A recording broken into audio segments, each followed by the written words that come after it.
You're listening to Find the Good News, episode 45, The Rocks and the Mountains, featuring Justin and Emily Martindale. Find the Good News is produced by Parker Brand Creative Services, a branding agency that thinks sideways, pushes forward, and gets your brand up. See what else we do at parkerbrandup.com. Thanks for making Find the Good News a part of your weekly listening routine.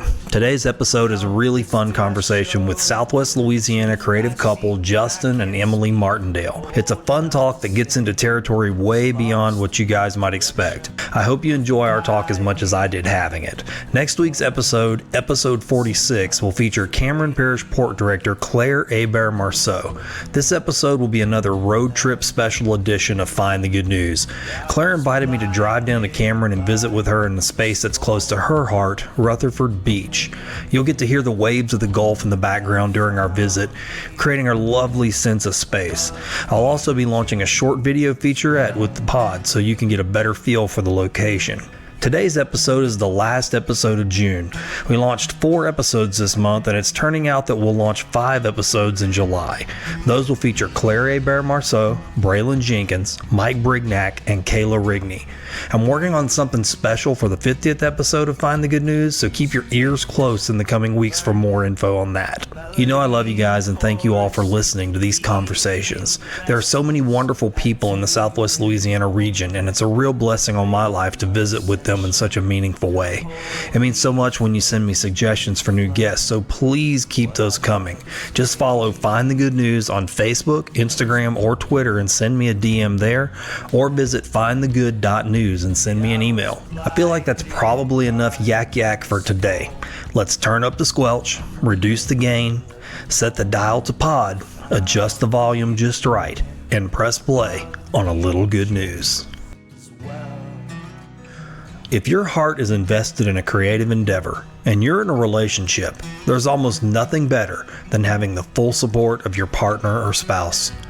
There's a feeling of uncertainty when you step out into the unknown as a creative. It can feel a bit like shifting sand beneath your feet, but knowing that someone is there for you with faith like mountains can turn shifting sand to the firmness of rock, making each step more stable. While you're honing your craft, figuring out how to navigate the uncharted way, your other is there with love, encouragement, ideas, and support. That's the type of solidity of faith and support I got to witness between Justin and Emily Martindale when they came to sit at my table on Find the Good News.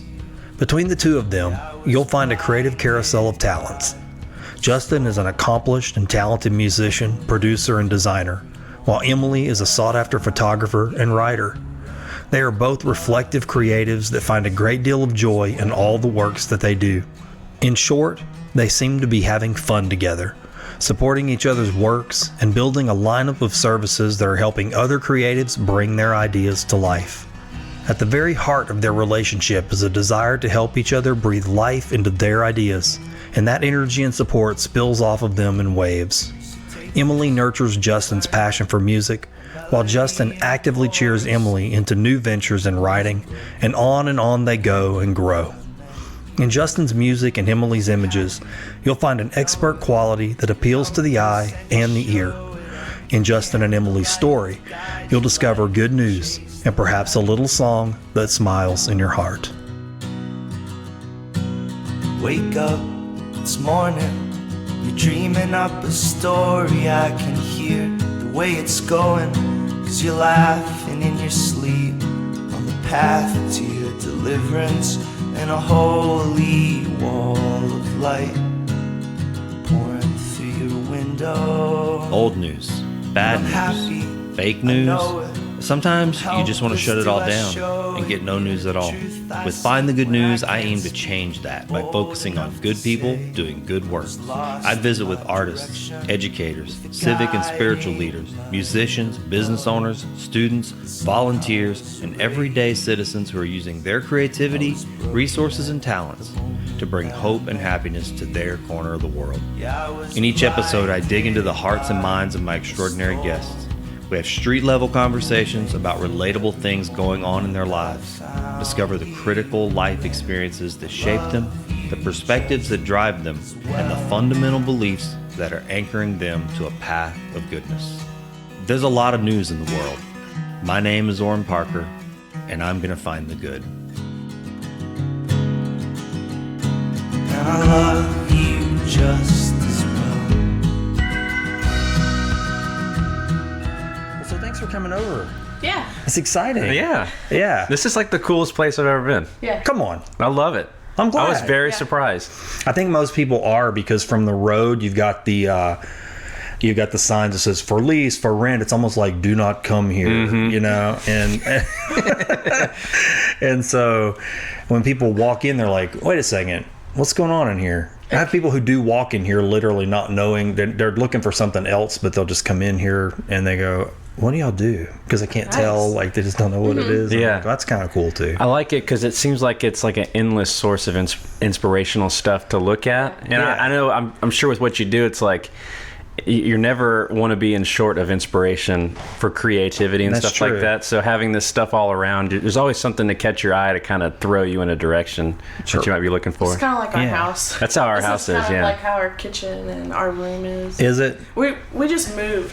Oh, okay. So y'all live in Iowa, We right? live in Jennings. Let me check something real quick. Okay. You're not as... Say something for me. Check. There we Check go. one. Oh, Yeah, that's right. I think That's super loud. I just want to make you more Okay. I robust. sound like He and a- I were walking all over you. So It's always a shock because I forget that I sound like a hick. no.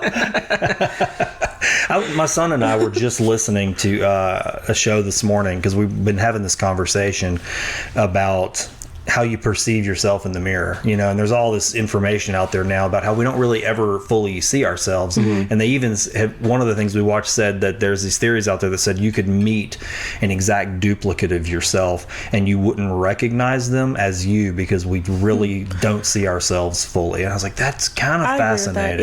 Yeah, it's kind of what you were saying on Megan's podcast about like your image. Yeah. What'd you call dysphoria? It's like like I think I have that because I see myself, or I'll take a picture of myself, and I'm like, this is awesome. And then you see a picture that someone else took, and you're like, how is that me? Like, and Yeah. it just doesn't look like you at all. Yeah. Do you experience this? Well, we're going to get really just right off into stuff. I mean, you're a photographer and you guys work together, I'm sure, creatively and collaborate together. Yeah.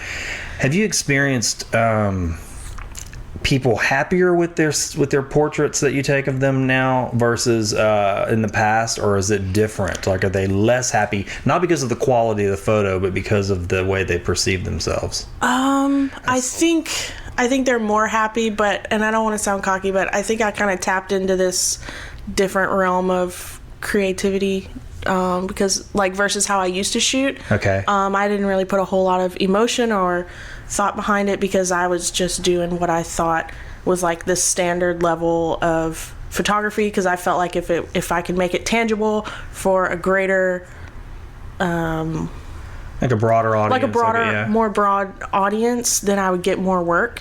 And I didn't like anything I was doing. I think more than a photographer, I'm an artist. So I was stifling a lot of it. Yeah. So I kind of tapped into a thing where I'm trying to figure out who someone is and creating a portrait that more accurately represents that versus just, taking a standard photo. I get that. That makes total sense. But I do have people who are like, I didn't know I looked like that. Now, it's not that they're complaining or anything like that, but, Yeah, I wonder about that sometimes because we do a lot, I guess, staple commercial photography where it's just, headshots of a team, real basic stuff where they have like a backdrop behind them and, look at the camera and strike a pose, you're done, let's go on the website. Yeah. And what I find with that stuff is that a lot more people than before, and I'm going to say to a decade ago, are pickier about their picture. And I'll take, different angles, different poses, but they're still feel like, I don't know if I like this. I think it's because they're so used to holding That's their exactly phone what I've been up. saying. And I'm that way. Like, obviously, I'm going to go way up because I want the chiseled chin. I want all of that. But I think it happens more with weddings with their images. But I haven't really noticed that they're disappointed. It's just more, I didn't know I looked like that. Yeah. But I think maybe the tone of the image and the mood and stuff, they're more inclined to love pictures of themselves because, there's so much more going on. That makes sense. Than just, a bright photo of Yeah, when it's kinda just showing them. everything. I just Yeah. wondered because I've been kind of diving into that psychology. I'm going, we haven't changed anything, where it's the same formula, and I'm going, so why is the consistency of people going, I don't know, I want to do it again, I want to take it Well, again. I think selfie culture. Selfie changed culture, all of totally. that. I was like, yep, you got that's well because when you take a picture with your phone, you can take angles till you go, oh, there's the lighting, Yeah. that's the spot, there's my shot. Now, tune it yourself to your Yeah. taste. It's all in real time. Unlike, Yeah. whenever you go dig through mom's closet and find the Polaroids of grandma and grandpa, it's like, I had one chance to take that picture. That's right. And I always tell Emily, like, you say we collaborate. I'm more of a cheerleader, so she's the one. right on, okay. She's the one inside being awesome, and I'm the one outside the window going, yeah, That's true. that's awesome. We you know? collaborate when it comes to music stuff and promo and things like that. But And when it comes to the photo stuff, I have, she has to get me to take the picture of her like 9 times because I have no idea what I'm doing. I'm when a he has caveman. people come through a studio to do a song, their first take he records and doesn't tell them. And usually the first take is the best because Yeah. the second take and the third, you're inside your head about everything you're doing wrong. And you Yeah. know, he'll play the first, the other takes, and then he'll play the first one, and he'll be like, "Oh, that's awesome." He's like, "What was your first take?" So First take's always funny. great. Yeah, I agree. I mean, I find that's kind of what really gave me the idea to want to do the show and listening to podcasts. I was like, hey, we need something. I don't need maybe, but I just felt like we didn't have anything like this in the market. So I thought, Yeah.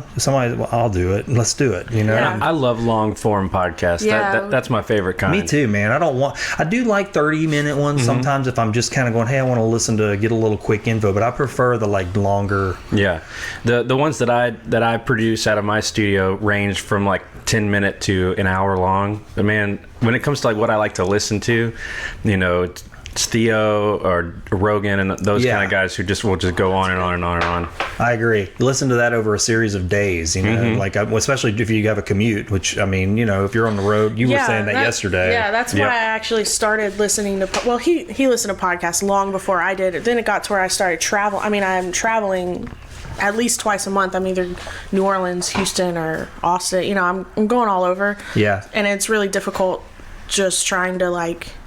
I get tired of listening to music, and I love music, but you get to a point where you're totally like get it. maxed out, and you can't think of anything. Of all of the different kinds of music I listen to, I'm just like I can't. It will think of burn anything to you listen out. to. It really will. And you get sleepy. Yeah, so if I'm sleepy, listening totally, to people yeah. talking, it's way better. It started with me listening to stand-up comedy, like on my late night drives home. But can relate to that, yeah. Now I'd much prefer podcasts. I think I had the same experience. My daughter and I had to drive to Colorado a couple of years ago, and it was sort of a straight shot drive. And I think we were trying to get as far as we could before we hit the bed for the first night of the drive. So it was like a 15-hour straight area we were trying to get to, and that was the music. When she'd want to put music on, I was like, I can't.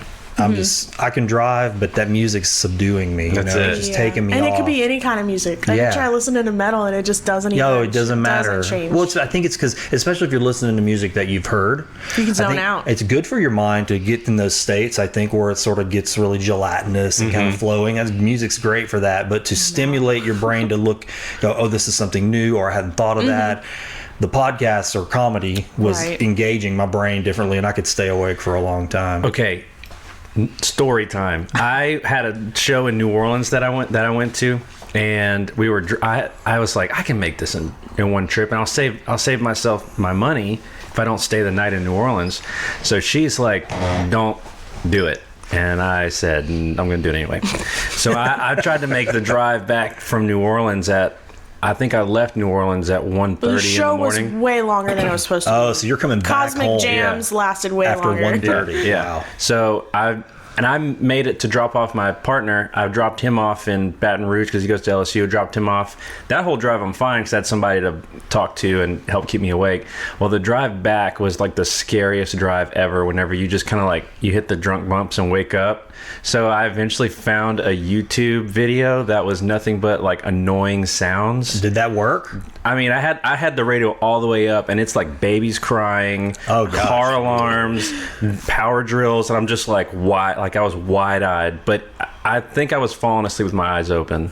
You know? yeah. And they were coming really fast, so it would kind of startle you every time a new one would come on. Yeah. But that was the only thing that would keep me awake for that drive. And I'm like, I don't think I'm going to do that anymore. Yeah, I'm too old for this. That is interesting. When my youngest son was born.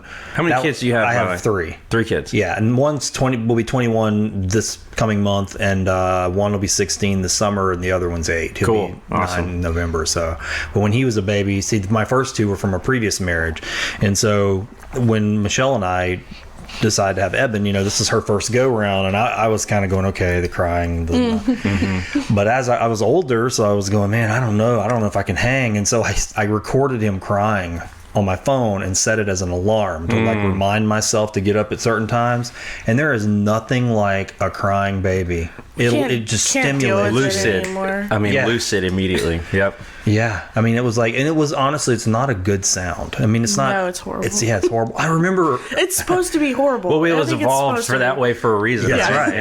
Yeah. Voyager, it's recorded on that gold record, and Yep. when I remember when I heard that, I said, why did they put that on there? I mean, I get it, the whole cultural scope of the planet, but I thought, that might be a sound that might keep you away. Maybe that's what You're it an was. extraterrestrial and you hear babies crying. What is that horrible Well, sound? if you're out there No listening thanks. to this podcast, that's not what we all sound like. Yeah, I know what you mean, though. I mean, the podcast is a different kind of stimulation, I think. I mean, now some podcasts will put me to sleep, but I usually stop listening to those. I had to quit listening to Mark Maron's podcast. That would put me to Mark sleep. Maron. He's a comedian. What is his show called? Is it WTF? WTF, Yeah, I listened to him for a while, but I kind of got to where I think I maybe hit saturation point with it. It just, Yeah. he calls it with the old standby. So he even says it's like one of the oldest podcasts out there, I think. Right. I don't know. I'm hoping that this market will see more and more. I mean, I think it's like anything around here. You got to wait a little while for it to come And through the. I've seen a few people who have, been inspired by you or by some of the stuff that other people are doing. And I mean, it's not a hard thing to do. No. Everybody out there who's listening, get a microphone and a Zoom recorder and just record your talks with your spouse in your kitchen. That's right. Just do it. Yeah, that somebody the other day called it the Wild West. It's funny how we're leaning back towards audio again. Everything was got to see it. That's right. Video, real short videos, and that really, and I get that. I mean, I still watch that kind of content, but one guy that I listened to, when he said it's the Wild West, he said it's because really there's a desire. Human beings want this again. They want to listen to talk. They want to hear what people have to say, and you can do a lot with the format if you push it, I think. And the thing with especially the multiple people conversations, because you have the monologue podcast, which Theo will do the monologue sometimes, but the ones that are conversational, there's always a table involved. We're sitting at a table, and I think that as far as culture, I think the table is the most important thing. I agree. Is the table, whether you're sitting around it talking or you're sitting around it, passing a bottle back and forth, or you're eating dinner, or whatever it is. It's this is where all the big talks happen, where all the decisions get made. There's always around a table. So when you just you influence it by putting a microphone in front of it, I think it's the biggest. I think humanity exists around tables. Yeah, that makes sense. These are the most important conversations. It's not Facebook arguments and comments or opinion. Your little 2-sentence Facebook opinion, which everyone is so wrapped up in right now. But we're huge.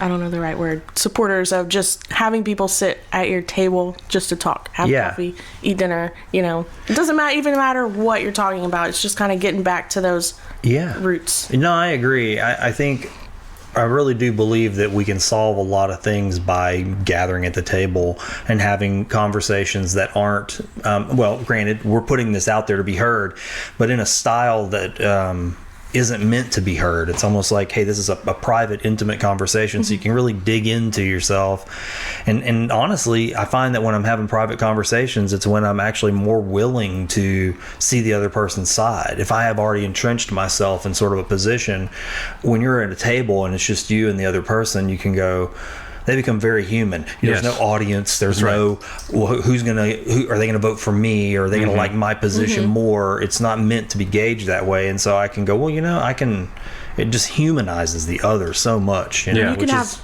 civil disagreement when you're face to face. Yeah. You don't have to agree with the person that's sitting right in front of you, and that's kind of the difference that plays in with social media. Is you can say whatever you want because you're not sitting face to face with someone. Yeah. But I know whenever I see people being really rude on social media, if they were sitting in front of me, they're not going to talk like that. Totally true. Now, I'm not going to lie. I have had experiences recently, and I'd say recently within the last year, just a handful of times, maybe not even a handful of times, maybe like a ring finger of times, where that online conversation escalates and then it actually translated over into the real world. You know, the real world, whatever that means. But I mean, to a face-to-face kind of thing, it didn't go like I expected it would. And I thought, well, maybe I thought face-to-face, I tried to unwind the online thing and go, hey, maybe if we talk together and you see me in my eyes, I see you in your eyes, you see my family, I see your family, then we're going to be human to each other again and not keyboard. Because it's easy to just be nasty and quirky and you can like tailor your word and go, I don't want to say that, I want to say this. Yeah. I had the complete opposite experience. It totally actually went worse. And I was like, this, and it fascinated me and disturbed me, to be honest. I was like, I still haven't quite put my finger on it. And I was watching Mr. Robot. I don't know if y'all watch Mr. Robot, but one of the characters in Mr. Robot said, you shouldn't always appeal to a man's better nature because you might find out he doesn't have one. And I was like, ouch. And for me at that moment, I heard it at the time when I was kind of going through that, because I was in this mode of, well, every time you appeal to somebody's better nature, they're obviously going to reciprocate. And it didn't happen. And I went, oh, wow, it was a shock for me. Yeah. I learned some things. I was like, well, you know, is it what I learned? Is it worth the risk? And my answer at this point right now today is that yes, it was worth the risk. Even though the problem wasn't solved, it was still worth the attempt, because if I don't attempt it, then that's where we just end up polarizing further and further from people. So I said, you know what, even if this is the way this one went, that's just this one person. The next person, hopefully there won't be. But you know, it was just some things I took away from that experience. But yeah, social media to me just has changed the game. I mean, for communication in general, I don't know if it's been a good thing or a bad thing. I think it can be a good thing. I think it's pretty neutral, in my opinion. I think it's just like anything else. You can adapt or die, kind of in that world. But going back to the table thing, the only other thing that I think about it is that sitting down is the most non-battle ready position you can be in. My dad was a military man for a long time, and he was a cop and all that kind of stuff, so we learned all this when we were kids.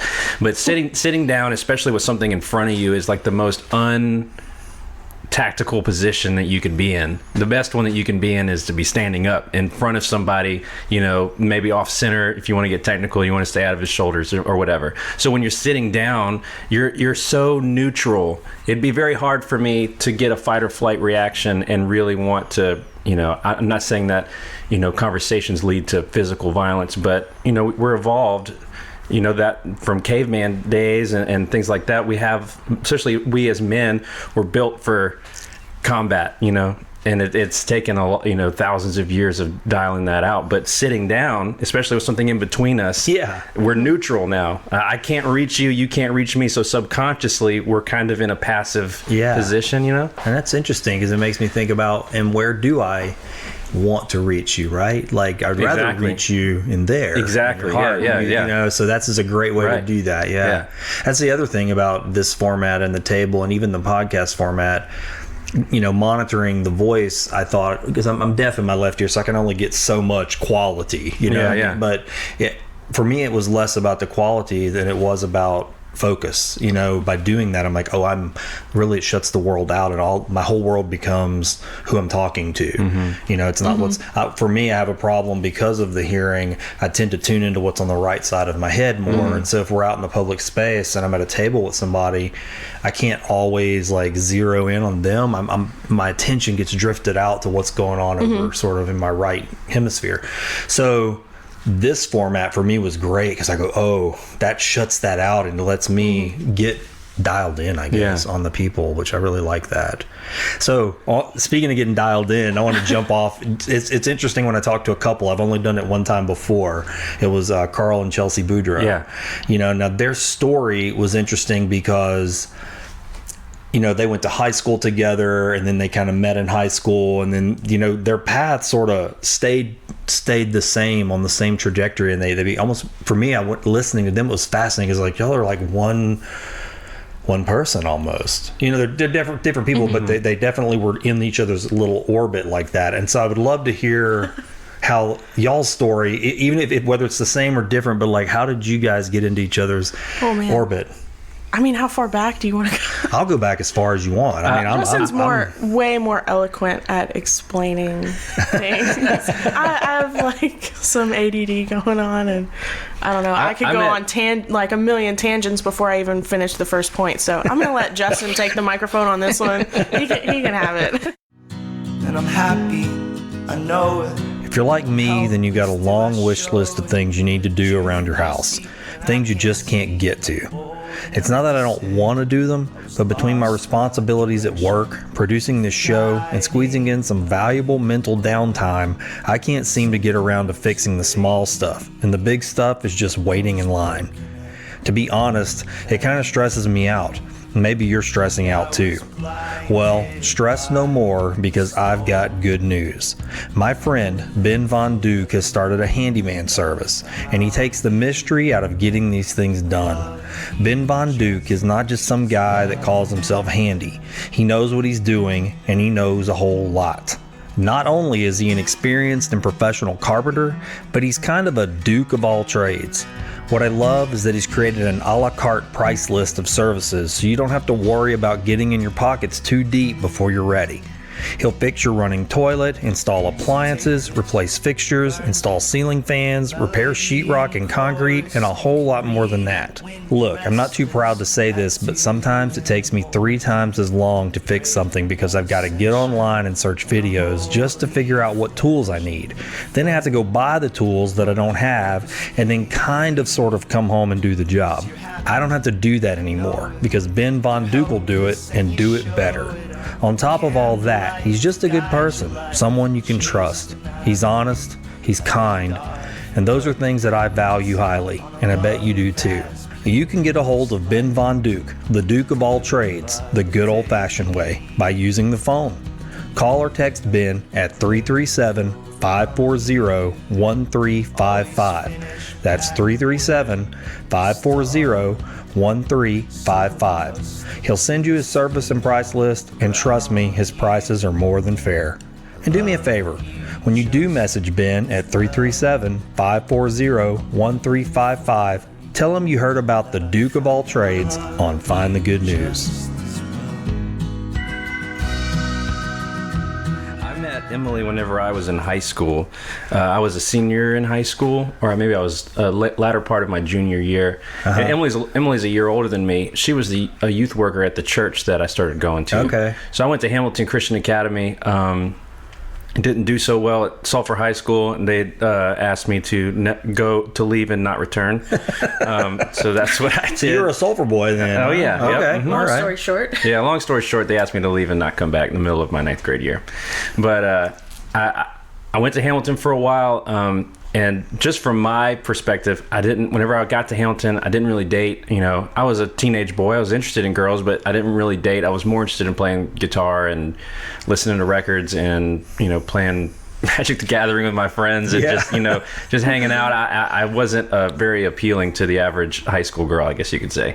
But, I hit my 11th grade year, and I had a shift in my consciousness in that time, because up until that point, I was an angry, teenage boy, real angsty, and had a lot of problems with people. I didn't really like girls very much. I liked them in the way teenage boys like girls, but the girls that I hung out with and stuff like that, they didn't like me romantically, which made me mad. I don't know if anybody's familiar with this term. At the time, I may have probably been like an incel kind of dude, kind of angry with the way that my romantic life was, and put that weight on the women and the girls that were around me. Like got projected out. I projected it a lot. So, and that made it to where it was even harder for me to find romantic companionship, stuff like that.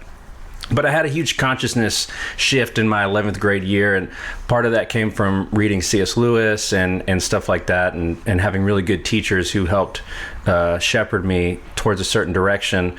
And I started going to First Baptist in Lake Charles. That was my first like home church that I was like, I need to get plugged in somewhere and find a positive community to be a part of. And that's where I met her. Really? And I met her the first day I went. And Really? It was like a serendipitous and kind of... I was definitely ushered into that because it was super strange. Like my first day sitting by myself, the first person who came and said hi to me other than the pastor was her. Really? Yeah. I'll say it now, and it's, back then would have been creepy, but I knew whenever I met her, I was like, okay, search is over. So you felt that specialness. Oh, yeah. Of the, Yeah. So, quick backstory with what brought him to First Baptist was he was in the band at Hamilton, and he didn't get very good grades, so his teacher / band director was like, I can't let you play until your grades get better. I see. And he was distraught because all he wanted to do was play guitar. So she told him he could come play in the youth band. Okay. Yeah. So we met. Yeah. Now, Nice. a funny Okay. story is I am a year older. Okay. So this is his senior year. I'm supposed to go to Louisiana College. Okay. I had my dorm assignment. Like everything was set to go. I was ready. I have a twin brother. We were going to go together. And I woke up one morning and I was just like, I can't go. It was like a week before I was supposed to leave. I can't go. Told my parents. I hadn't met him. Oh, you hadn't met? Okay. We hadn't met yet. Okay. So I told my parents, I was like, I don't know why I can't go. And they were really supportive. They were happy their youngest daughter was going to stay home and go to McNeese. So, but why? Why did you? I have you just no had a idea. feeling like I had that no just didn't idea. feel I don't right? know if it was, I was, my parents were very protective. I guess they call it sheltered, but I don't know if it was fear of leaving home or what. But up until that morning, I was excited to go. I couldn't wait to leave home, which sounds terrible, but I was excited to experience the world and everything. And then I woke up, and it's just like, I still remember that feeling to this day. I'm not going to Louisiana College, and I wasn't upset. I wasn't depressed about it. It was just like, this is what I have to do. I have to go to McNeese and, see what they know. And so that was... it was like earlier in the week, and then Wednesday night I go to First Baptist, and that's where we meet. Wow. And did you have the same challenge? No. Did you have the same this is a special guy though? I felt that. Okay. I wasn't like, oh my gosh, we're gonna get married. Okay, yeah. I'm way more reserved, and I'm really collected with my emotions. So you met him, you were like, I like this guy, he's nice. I saw him, and he was sitting on the floor, and we had the same shoes on, and so I was like, okay, well, I'm gonna go say hi. And I hadn't really dated. Did you always do that to newcomers? Oh no. Okay. I'm a recovering introvert. Okay. I get that. Yeah. I didn't talk to anyone. I had horrible anxiety, and just for whatever reason, it's just like you said, it's like serendipity or Providence, I guess, So that's it. That's just interesting. A moment, and I love that. It was like... Especially because we both have extremely introverted personalities. Yeah. Me still, too, and which is weird because I'm a performer. Are you into Enneagrams? No, but I'll tell you what, people keep bringing it up, and so I keep reading about it, and I have it on my note of things to eventually get into, to read about. Because half of my podcast clients are like, do you do that? I'm like, yeah. And so...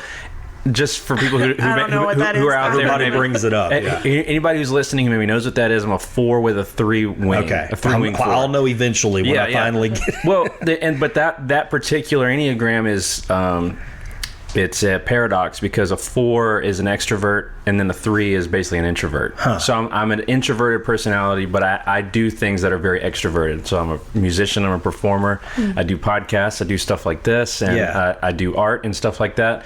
And whenever I was in my mid-20s, I went to therapy for a little while to deal with some stuff that I had going on. And the therapist that I saw, he kind of was like, the reason why you chose that subconsciously is because it allows you to control the amount of exposure that you have. Mm-hmm. It's for someone who's very introverted. It's like, if you were to call me out in public, like if I was walking and you were to yell my name, or you wanted to start a conversation in public, I'm going to shut down immediately. Immediate introvert mode, run for the hills. themselves. But if you say my name on stage, introducing me on stage, and I walk out, I'm in extrovert mode because I can control what the audience sees from me. You just described me in a different way, because people who meet me, they will say the same thing. They're like, man, you're so easy to talk to. I can open up. And it seems like that's the way I am. But I am the same way. I prefer to be introspective, introverted. I prefer to spend time alone with myself, not because I just love myself, but because I like that territory. I know that territory, and there's still much to be discovered in that land. But this is a way for me to kind of, this is the amount of exposure I'm comfortable with, and here I can be comfortable. That's right. With that. So yeah, I get that. It's like, it's strange. It's like a, I don't know, being Push, too different. pull. Yeah, it's that weird paradox for people, and Emily's the same way. You know, it's a weird kind of.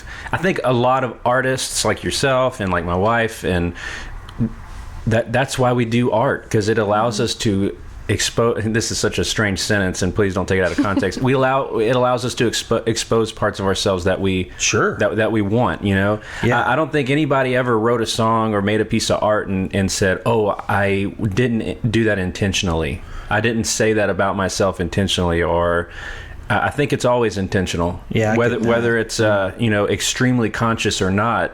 You're putting something out there for a reason. Yeah. And if it's something that's deep about yourself, you know, you're not doing this on accident. Right. You know, you want to let people into your world for some reason. You know, that's a good little track to go down, because I've had this suspicion about myself, and I imagine maybe you guys can relate to that. And it's about boundary pushing. Because of my introverted nature, when I do experiments like this podcast or any other place that puts me in the front of people, I tend to want to go, okay, I've done that for a while. I can go into that territory. I want to go a little further. So you push it a little further, and then that becomes a comfortable place too. The only thing about that is I find each time I tend to go further out, I need another side to go into just as far, if that makes any sense. So if I'm going, I like to take nice quiet walks. Hey, I'm going to go start talking to people on a podcast. Well, then I go, hey, I'm going to do the podcast, but now we're doing road trip podcasts where I go to a new location, and it's not my comfortable environment anymore. Well, once I started doing that, then... You're going to lock yourself in the closet or something? Right. Well, kind of. It's like I go, okay, now I need to go do something to go even further away in, because I went further out, if that makes sense. Yes. Absolutely. It absolutely does, yeah. And that's like my studio is kind of buried within the bowels of another building, to where there's no windows. You have to walk through 3 doors in order to get to it, and like it's my fortress of I get that, yeah. You know, you get to keep going into like your little place. You know what, I don't have a place like that, but I talk about it online a lot. I've never really had a conversation with anybody on the show about it, but I have what I call it my cabin, but it's really sort of my mind palace. And so over the years I've sort of developed this place inside of my mind where it's decorated. I know where it's at, and I mean, and it's changed over the years. But my wife knows about it, and I said, "But yeah, it's my cabin," and it's almost like the TARDIS from Doctor Who. Yeah, very small little place. You know, you would never think of it, but when I go in there, it gets bigger and bigger, and there's all these doors, and so over the years, I've created little cubby holes and spaces, and so I'll go, "Oh, there's a door," and it goes into this whole other extension of this cabin, and that might be my spiritual room, and then there's one where it's my memories of my mom and dad, and so it's a lot like, I guess, in my mind, a place like that where I can keep going inside of it. Do you consciously think when you're going in your little cabin of what little cubby hole you want to pick out of? What I've learned to do over the years is live with it for a while. So like kind of build it. Yeah, when I first started out with that, it was mainly to help me sleep. There were certain sounds I knew that comforted me, like the sound of wind howling, and I liked the cold, so this place was in a cold place, and it was always kind of wind howling. The other thing about it that I thought was interesting was that how it would take on its own nature sometimes of its own. Like there were times after a while when I would go into this cabin where once I got in, a storm would sort of kick up outside and the wind would pick up and I couldn't get out. but it didn't have a feeling of I was trapped. It comforted me very much to know, oh, well, now that I'm in here, the storm outside, I get to stay a while, because if I go outside, that's not safe. It was very interesting to watch that sort of form on its own, and so that became a part of like the way it was. Like once I go in, I'm going to be here for a while. It was really just a tool to put me to sleep. So the crackling of the fire in a potbelly stove, the wind howling, the chill in the air, the furry blankets, the way it looked would just soothe me. Well, then as I started contemplating, how do I get out of this place? I had to take control of it to get out of it. And so in doing that, I said, well, if I can control that, what can I add to it? So can I just say, hey, there's a door over there that I want to go to this other room? It's just a neat little experiment, and it's still... That's incredibly interesting. It's kind of cool. I can't focus long enough to do something like that. Now, it's amazing. Listening to you talk about this kind of stuff, you're a very enlightened cat, and I dig that about you. But from other people that I've met that are that way, and you can tell me if I'm going outside of your comfort zone, usually that kind of thinking and that level of enlightenment and wanting to fix things usually comes from somewhere. It comes from an event, or it comes from something. Is there? Because and you share yours, and I'll share mine. Because I'm the same way. When it comes to myself, I'm a fixer, and I've learned that a lot of people aren't like that. Like whenever we find something in ourselves that we're not happy with, or we realize people aren't happy with us for something about us, we're like, okay, I gotta dial in and dial this out, or everybody's gonna hate me. So I think, to answer your question, I don't know if this is the real answer or not, but I didn't know if it came from somewhere until a few years ago. And I'm going to have to tell somebody else's business a little bit to share this fully, but I'm just going to say it. I'll say it as light as I can. My dad was in the hospital, and we knew he was going to die. And I hadn't seen my sisters in a while, but the oldest of my youngest sisters and I were having a really hard conversation around the corner from sort of the waiting room area. And it was about our father. Just things kept coming up, and we were having a pretty intense conversation. You can see there was a lot of emotion there, and something came up about this cabin. She started talking about, sometimes I just want to get away. I just want to go be on the top of, like, tucked away in the woods in this little cabin. We'd never had this conversation before. And so as she started talking about that, I went, okay, we've got something. And as she began to describe this sort of cocoon, this placement of this thing, I was like, my sister has formulated somehow, with us not communicating, she has got the same device in her head that's formed, maybe not consciously, but she was describing in similar terms, the feeling of safety, the feeling of being alone with yourself, protection from the storm outside, warmth, comfort, certain sounds. All of that was the same. And I told her, and I'm like you said, chills. Like, I mean, my tear ducts just opened up when she started talking about that. And I said, I have the same sort of thing. Yeah. Now, what that is, I don't know, but I know it comes from something with my father, some kind of trauma. I mean, I talk about my father a lot on this show. He was a troubled person, but he was also a loving person, and he did the best he could with what he was given. But at the same time, people plant things in other people, and I think something about that relationship and the dynamic of it formed this place. And so my thinking was, after I kind of latched onto that realization that it was related to my dad, I was like, well, what if I made a room in this place that was devoted to my dad, where I can go study him, where I can put memories that I have, but then also bad and good, but then also, like, when I get new information from conversations with other relatives that I maybe don't know, then it's a place where I can put him in context. And that became a tool for, like, really healing a lot of that stuff. I don't know, does that kind of answer? Doing that, were you, like, afraid of breaking down the Superman that was dad?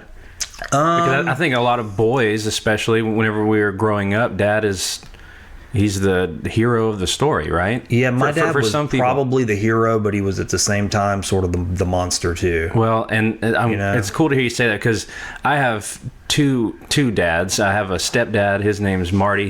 He was the hero of my family. He came and rescued a woman with 8 children who, he came and loved all of us, you know, and he was an awesome dude. But my biological dad, where I trace a lot of the reasons for who I am, I could trace to him because he was super, you know, he was abusive, he was a womanizer and an alcoholic. Really, you know, for the most part, probably no redeeming value, aside from probably being super good looking, maybe, you know, and he was sexually abusive towards his kids, physically abusive towards his spouse. He, you know, cheated incessantly, usually married the person he cheated on his former spouse with. I think I haven't seen him since I was like 17, and I think he's on his 9th marriage, 10th marriage, something like that. So he was doing that in a serial fashion. Oh yeah, he's just, and hey, you know, it could have been, that could have all come from stuff with his past that I don't understand. Right. And at this point probably don't really care to, but you know, having growing up in that kind of environment and then being pushed out of it and then only hearing the stories of it, really, I started to see the seeds of some of that were planted in me. But whenever Marty came into my family's life and basically kind of rescued us, I'll say he rescued us probably from complete and utter, you know, destruction. I saw this other guy who was a good man. He cared about kids that weren't his. He treated us like we were his, even though we were, you know, bastard children. He still loved us, you know, and he was kind of like almost like a Messiah figure in that way. You know, he came and changed our name. You know, he adopted us, made us his, which at the time I didn't understand how big of a deal that was, and that my mom was getting checks from our biological dad. Okay. So my stepdad, when he adopted us, he didn't have to do that anymore. The money stops. Yeah. And I didn't understand that whenever I was a kid, what was going on. I thought we were just changing our name, which was awesome because I like my name now. I think Martindale's like the coolest name ever. But now that I'm an adult and I understand where I'm like, man, he basically paid a debt for us. You know, he exonerated a debt for us. Yeah. You know, so I have a huge Messiah thing about my dad. He was such a mirror image of that for our family. So beautiful, to be honest with you. No, I mean, I still get choked up thinking about it. I'm 31 years old, still get choked up thinking about it. You know, that is, it makes me think about my wife. I mean, you know, I'm divorced, and my children from my previous marriage have had a hard relationship with their mother. But my wife, you know, we don't receive those, you know, funds or any assistance or anything like that. And you know, I look at my wife and I think, you know, she just stepped right into that mother role long ago with just selflessly. And I think about how lucky they are. And then when my son talks about her, it's like she's a little like a goddess, like really, like he loves her so much. And I mean, I think he loves her more than me. I really do. I mean, and that's okay. I'm not saying that like, oh, poor me, but I'm fascinated by that dynamic because I think he senses that I have biology that indentures me to him, even though my love is real, but she made the choice of love. And I'm like, there's a difference there. Oh man, I totally agree. I will officiate some of the weddings that my wife photographs. It's like one of my favorite things to do is to officiate a wedding. Really? And if there is a stepchild involved, my heart just overflows. I just think that that's possibly... I think that, and you know, people can be offended by what I'm about to say. I don't really care. I think that a multicultural relationship, you know, I think that's possibly one of the most beautiful relationships that can happen because of how much reconciliation happens between romantic physical love between two people of different races. I think that's a wonderful thing. And then when a person comes into someone's life and says, you're not my biological child, but I'm going to choose to treat you that way, and I'm going to love you in that way. I think that there's so much reconciliation. There's so much mending that happens, especially for kids. Yeah. Whenever that step parent comes in and just seems to be the goddess or the hero or it's just, there's so much healing that happens. I think that's like how you fix the world, you know? Man, you're speaking my language. I mean, really and truly, I can't get behind what you just said anymore because it's the absolute truth. I feel that way about so many things. I feel that way about especially with marriage. When you see two families come from not just two different races or cultures, but even when they bring two religions together and they don't just go, okay, well, we're going to practice dad's religion or mom's religion, where they go, well, let's, you know, we do a little bit of both and we find the beauty and we share and we intermingle and it just elevates everybody and everything. And I'm like, Why is this hard for us, you think? Why is there this thing in people where we go, no, instead, I don't need to celebrate you, I need to convert you? Well, I think it's, tribalism that's embedded sort of in us through when we've evolved out of tribalism, when we've evolved out of natural law of this is mine, if you come too close, I'm going to hit you with a stick and I'm going to kill you. When I look around, your room here, you've got, the crucifix, which speaks to my spiritual language. It speaks to my wife's spiritual language, but you've also got, the Buddha, you've got different Hindu artifacts that are kind of around. And I think that we as people, because we can recognize where we came from when you look back in history, but then you look back through science, we as human beings are the weirdest ape in that we have white eyes. Okay, so if you look at any other of our physical ancestors, they've all got black eyes because they were evolved that way to not give their position away with their eyes. So if I'm a chimpanzee and so are you, and I see that there's something over there that I don't want you to know that I want it. I see. So I can dart my eyes back and forth to it, but because my eyes are black, you can't tell what I'm looking at. I never realized that. That's new information. Where we as Homo sapien, we have white around our eyes. You can always tell my position. You can see if I'm darting towards the door, or if I'm looking towards a person or an object, something like that. So all of nature testifies to us wanting to be closer together. You being able to see my eyes, you can see my brow. Even with this hat on, you can see my brow. You can see my position of my arms. I'm big on body language and stuff like that. You can see my position at all times, whether it's good or bad. All of nature is testifying to we all got to get through this together, And I think that part of that is subconscious. I didn't make my eyes white. Nature did that on its own. But a lot of it has to be conscious. If we want to continue to push forward as this human, we have to do it consciously. And I think that one is the one that we fight so hard against our, lesser nature, our more, past nature, to fight against. We don't need to be tribal anymore. We all live especially here in America, we live in the greatest country in the world. We don't have to be tribal anymore. We don't need to protect our stuff from other people. No one's going to come in here and hit me with a stick and take my food. You just go to Kroger and buy some, And that happened so quickly. I don't think that biology caught up with that. Yeah, no. The right. Industrial Revolution happened, and I mean, lightning fast, things are changing now. Technology is so fast that our biology doesn't keep up with the technology that we have. It's outpacing us. I've been saying that same thing. I said that's I think a lot of in my age, and I'm 45, and I'm starting to feel the stresses of that. And I go, so I don't have a super physical job. I have to go choose to do a physical activity if I want to move my body. To say, hey, I got to go to the gym for an hour. Or, then do that, like maintenance. So the rest of my time is spent engaging with technology, and most of the time it's people through technology, and that's the thing that I find really fascinating. I'm like, this isn't a deficiency to me. I'm connecting with you. It's fulfilling. We're having togetherness, but through the other forms of technology, I'm not feeling that togetherness, and it actually creates more stress. And I go, so I'm not wired. I'm not designed. My biology doesn't fit with this. This is cold. It's very inhuman. It's taking out the eyeballs, just like all that stuff you're talking about. And by removing all of those elements, I'm feeling the stress of that, literally feeling it in my physical body. That this is hurting me. And you can see as technology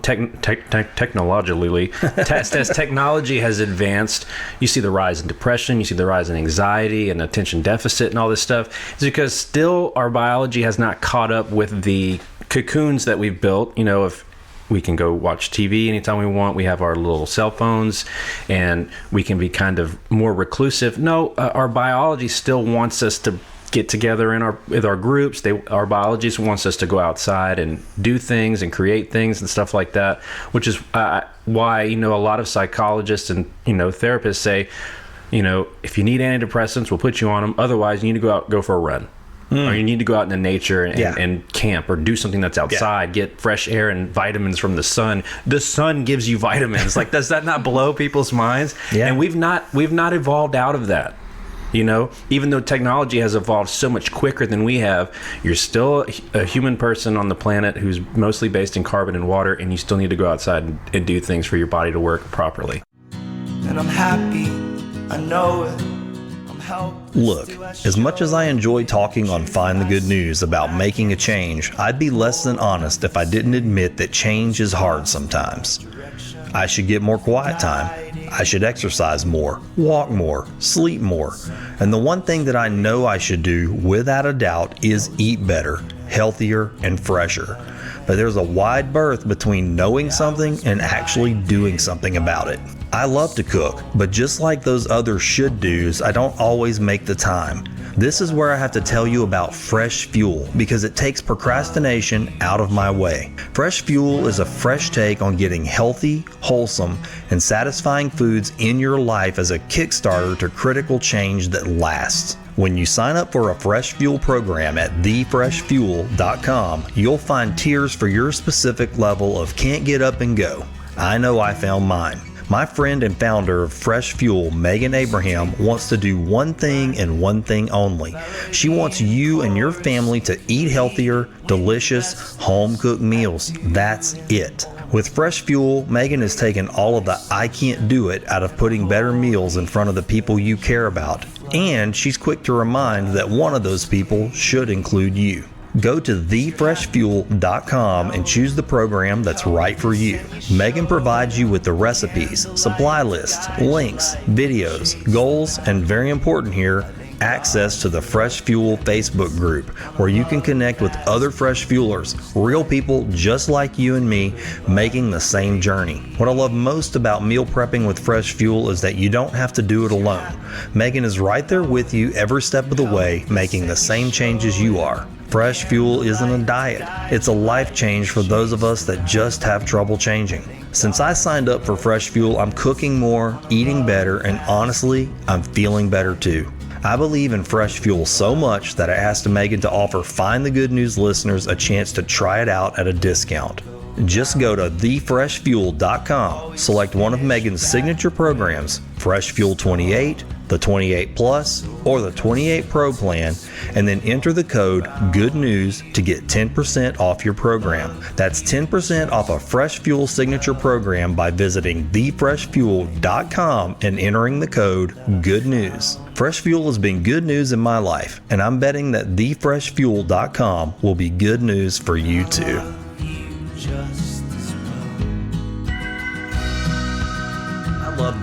I love this conversation because, and I'm going to draw a line back. You point that crucifix, so that draws a line to Christianity. I'm going to be honest with you. I consider myself a Christian, but there are other Christians that don't consider me a Christian. Right. But I'll be honest, I don't have a lot of conversations in this category with people who claim Christianity. Yeah.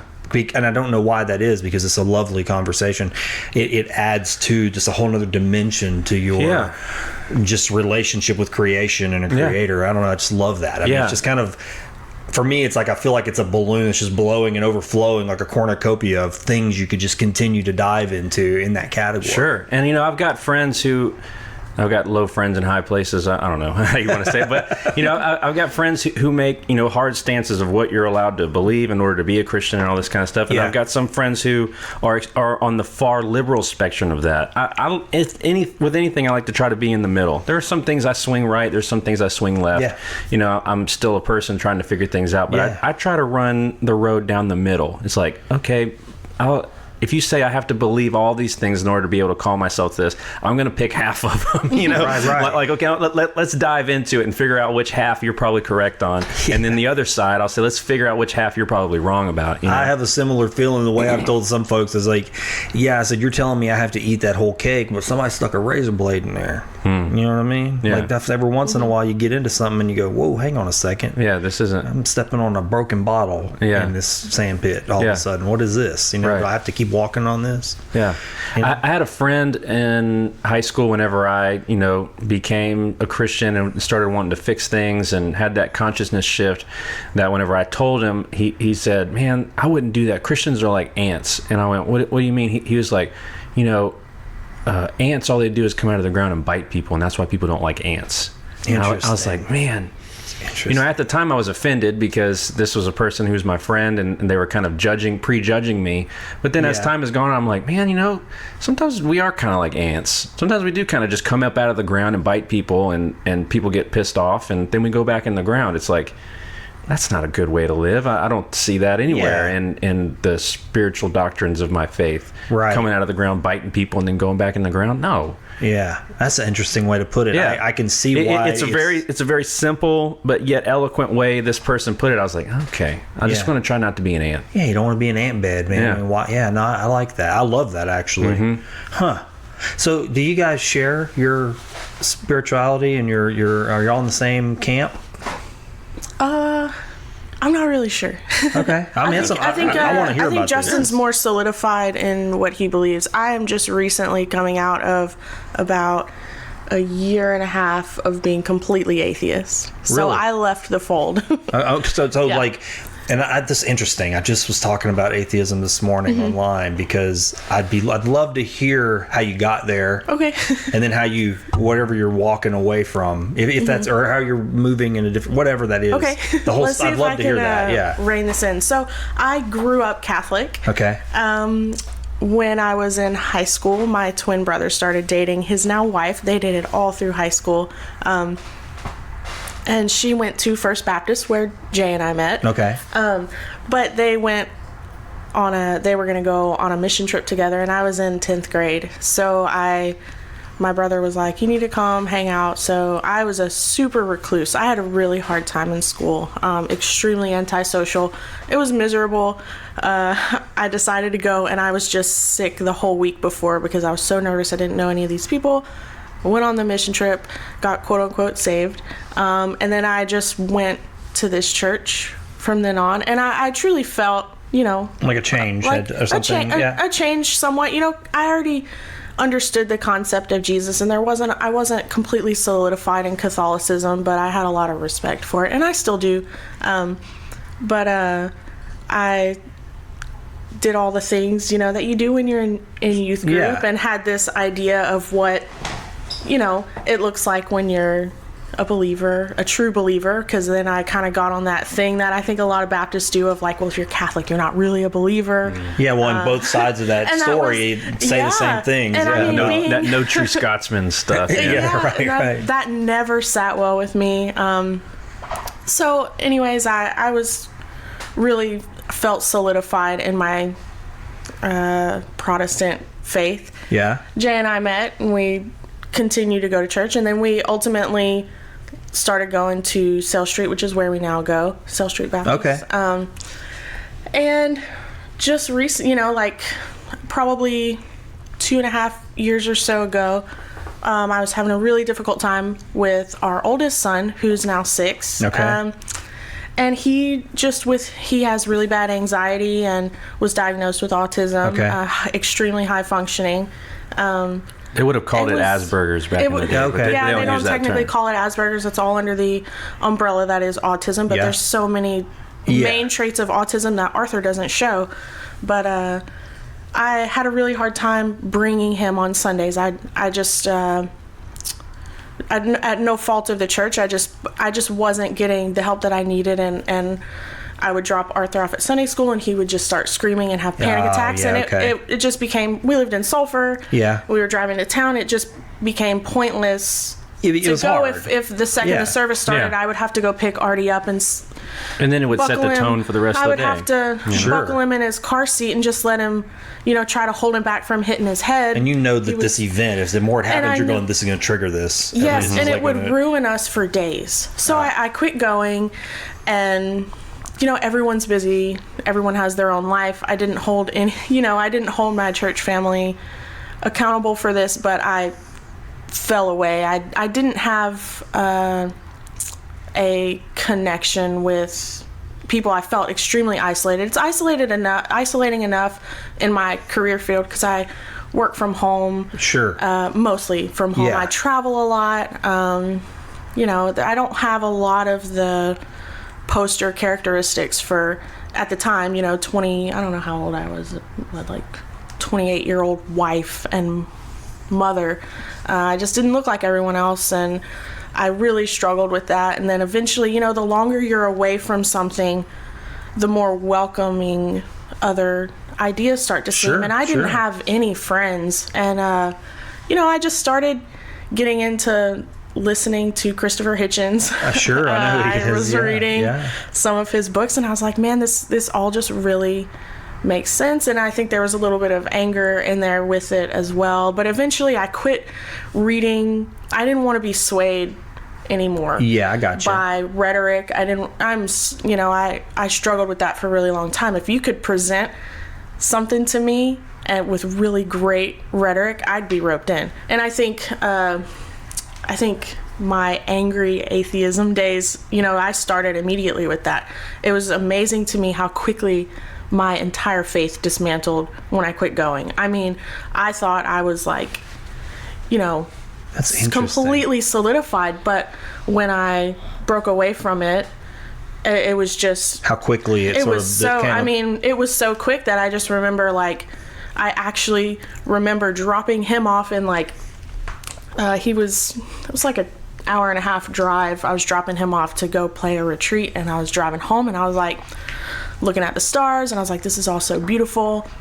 And then, I was still I was completely wrestling with my faith for like maybe it was like 2 or 3 weeks. It was no time at all. And that drive home, I was like, I'm done, completely done.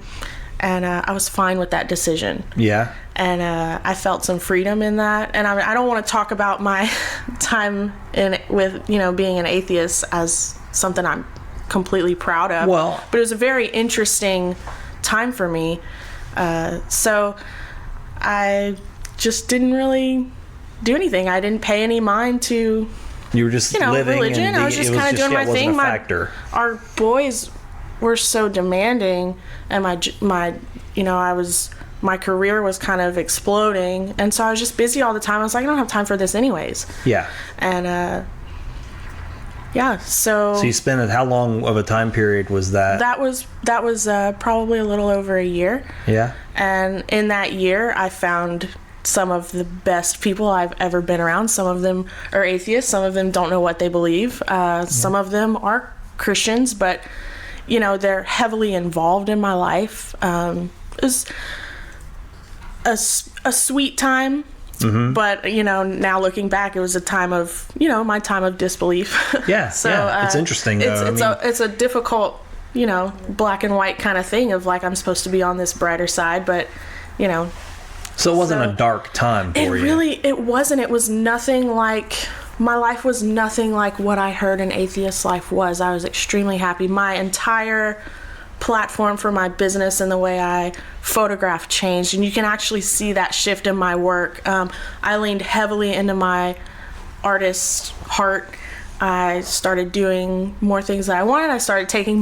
I allowed myself to take pride in the work that I was doing, which is not something I thought I should ever do. Okay. So I was working all the time. I was doing weddings and shoots for people, but I didn't really lean into the artistic side of it. I didn't allow myself to love the work I was delivering, and I was losing joy. Was that because you felt like you'd feel like you I felt like it was sinning. I felt like I was sinning. I was being prideful, but I didn't really understand there's pride that the Bible says is bad, but then there's pride of like, I put a lot of work into this and I love what I'm doing.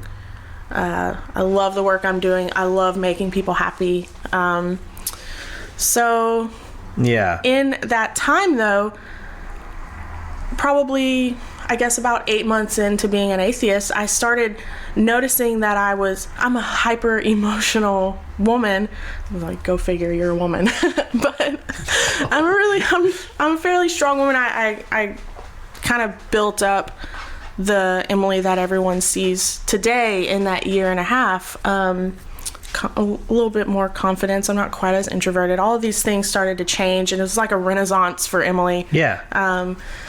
And in that, the last kind of leg of atheism for me, I realized that things were making me emotional that I didn't really pick up on before. Like, blackbirds would scatter like out of trees, and I would just be like, this is so Would hit you. beautiful, and I would Okay. just cry. Yeah. Or you Yeah. know, and music has I've always been super emotional about music, and not just the words. Sometimes just a guitar riff will make me cry.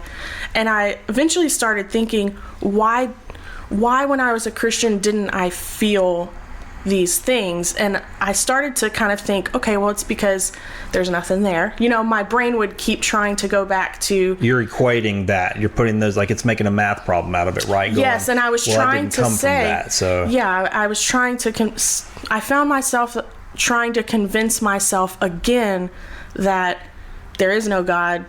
You're just an emotional person, and there's beauty everywhere, and there is beauty everywhere. But I think Justin had sent me a video by an author and musician named Andrew Peterson, and he's doing a talk, I think somewhere in England, or I don't know, maybe at a church. But I think he was in Oxford doing it's like a C.S. Lewis type Yes. conference like that. Yeah, and C.S. so- Lewis is like my favorate dude in the whole world. You liked the picture I had. Yeah, I saw Yeah. that. I was stalking you. I was like, yeah. And I was trying to convince myself again that God wasn't real. Everything was making me emotional. So Justin had sent me this hour-long video, and it sat in our text for a long time before I watched it, because I knew I was still trying to convince myself again, I'm an atheist. I'm a hardcore atheist. So you I'm were not falling wanting back to into like, this. you felt like by not, I got you. The atheist, I hear this a lot. I listen to this bishop who talks about it a lot. And he said, in a way where atheism can become your religion. Yeah. Right? It becomes your, you say you don't have a religion, but you end up having one. Right. through- And that's what I felt like I was trying to hold on to. And so I was trying to convince myself that because I didn't feel the things that other people were feeling in a church service or through prayer, I felt somewhat empty. I think that's why Justin picked out, I don't know how he even came across the video, but he sent me this hour-long video, and eventually I gave in and watched it. And he's just talking about the art brain and kind of, the art of storytelling. And one line that stuck out to me was, he's talking about he kind of felt the same way that I did. Like, I don't respond to worship music. I don't want to raise my hands. But he couldn't understand why the second solo, Uncomfortably Numb by Pink Floyd, would send him in an emotional just cry fest. But he couldn't feel that in a church service. And I was like, okay, well, I feel that way. And then the kicker for me, he said, not everything is Christ-centered, but anything can be Christ-haunted. And Christ has the ability to commandeer anything he wants for his glory. And I couldn't let it go. And for weeks, I listened to that video, and I didn't pick up the Bible. I just listened to that video and related myself to everything that he was saying. And then, just within a few weeks, I was back in the fold, and I'm still, it's amazing to me, the negativity I did not feel when I was an atheist. But I still find myself, knowing now that I'm back in the fold, I'm still kind of like questioning everything. So I kind of have something that I think a lot of people don't, in that I didn't pick up where I left off with Christianity. I'm starting blank. Yeah. And I think this really neat opportunity to kind of make it or figure it out myself without, a pastor completely only feeding me what I think. You can be an explorer. What he thinks now. I need to know. I'm exploring, and I'm figuring it out. And, I look back on it, and I've made my best. I'm about to be 32, and I've only just now, within the last year, have made good friends. So a lot of, I think, in that time, God kind of like never let me go. He just kind of was using all of those little moments to give me the things that I needed to. You totally just, God, that's so much to unpack right there. Yeah, man. I'm sorry. No, it's so like awesome. really Like that. proud of myself for getting all of that You out. said I'm not something crying. that just like is so powerful, and I mean, if I could go into it for a minute, for me, it just nails where I think I maybe am at with being a Christian, if I want to say call myself a Christian, is you said Christ haunted. Everything can be Christ haunted. And I try to have this conversation. It's hard to, you can get off into some really, wonderland territory, but like even the decaying leaf on the ground is Christ haunted. It's imbued with, to anything that is, to me, in creation and going through the process of being born and dying, which is really the process of just life, is Christ haunted. And if we begin, for me anyway, and the way I have tried to live is, if I can get myself to a place where I can see that, everything changes. Then every body is that way. Then you said, God never let me go. God can't let you. In that perspective of everything Christ haunted, God can't let you go, because even when you feel like you're separate, you're not. Right. You're completely permeated by incredible. The whole faith is just being chased by ghosts, right? I mean, even whenever we look at the book of Acts, it says that the Spirit fell upon them. It's like we're just being chased down by a ghost all the time. And the thing that, some people get not up in arms, but, have opinions about stories like this. It's like when you read the Bible, the Bible is a very big book, but it covers a very long period of time. And a lot of the stories are really short, and they kind of start and stop with no explanation. So some of them don't even, they just kind of start in the middle. Like, you take like Jonah. Jonah kind of starts in the middle, and then it just ends, with no real explanation. So you have these lives that are kind of just, you're getting snapshots of these people's faith in their life and stuff like that. You're getting a snapshot of Abraham's faith. Abraham was super old. You don't see his entire walk. You don't see where he had maybe had marital problems with his spouse, and they had to deal with stuff. You never saw maybe the period of his life where he wasn't super happy with his kid and maybe didn't want to hang out with him too much. You don't see the times where Abraham had a stomach virus, or you only see these really small snapshots of the stories that are meant to teach you a lesson. Or if you go back in Genesis, and you can interpret Genesis however you want. It's none of my business. I have my way I interpret it, but it's just a small snapshot of things that are trying to tell you something. But you have to sometimes remind people, it's like, even if you look at Paul, you only get a snapshot of his life. So to look at someone like I think we're all on the same page with this. Like, some people would look at my life and say, well, then you never were, right? And you're not now because of these things. It's like you don't see you get to see the whole story of her life, right? Because you're in it. But when you look back at the scriptures, like, you don't see their whole story. You only get to see the part that you're meant to see to teach you something, and then move on. And then the other part of it, it's like the only spiritual salvation story, the only supernatural salvation story that's in the Bible is Saul, because he was a terrorist. I mean, he probably looked like ISIS at the time. To those people. He was going around and cutting people's heads off and crucifying them. He was a horrible, and he met, spiritual embodiment of Christ in the road. But anyone else before the apostles, Jesus just went, hey, you're going to come follow me. And they went, all right. Right. And they put down their nets and they did it. It wasn't like, okay, now the fire is going to come down and it's going to burn you, and then a ghost is going to come out of the sky and attack you, and you're going to, like, there's no like this crazy, comic book scenario. It was, you're coming. Okay. Right. Because I think the biggest thing was that Jesus showed us where our mental and spiritual state affects how we treat people.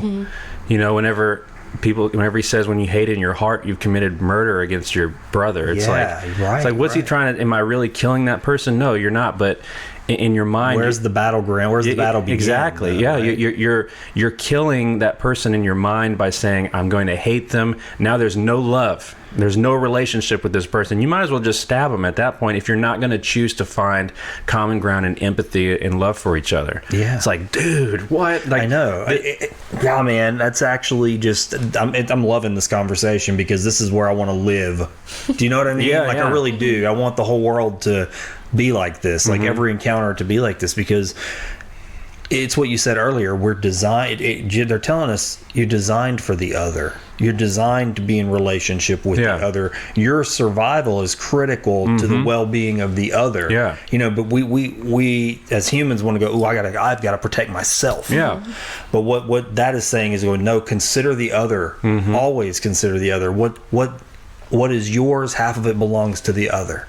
wait a second, yeah. what does that mean? Right. What does that really mean? Like on a deeper level. Yeah, I almost feel like, Jesus was onto something of like, here's all the things about you that kind of come from, in my opinion, original sin is just how we were before we got to this level of consciousness that we're this dimension that we're in now. We're up. I don't know the number, but as far as consciously of the dimension that we're in, we think different than a dog.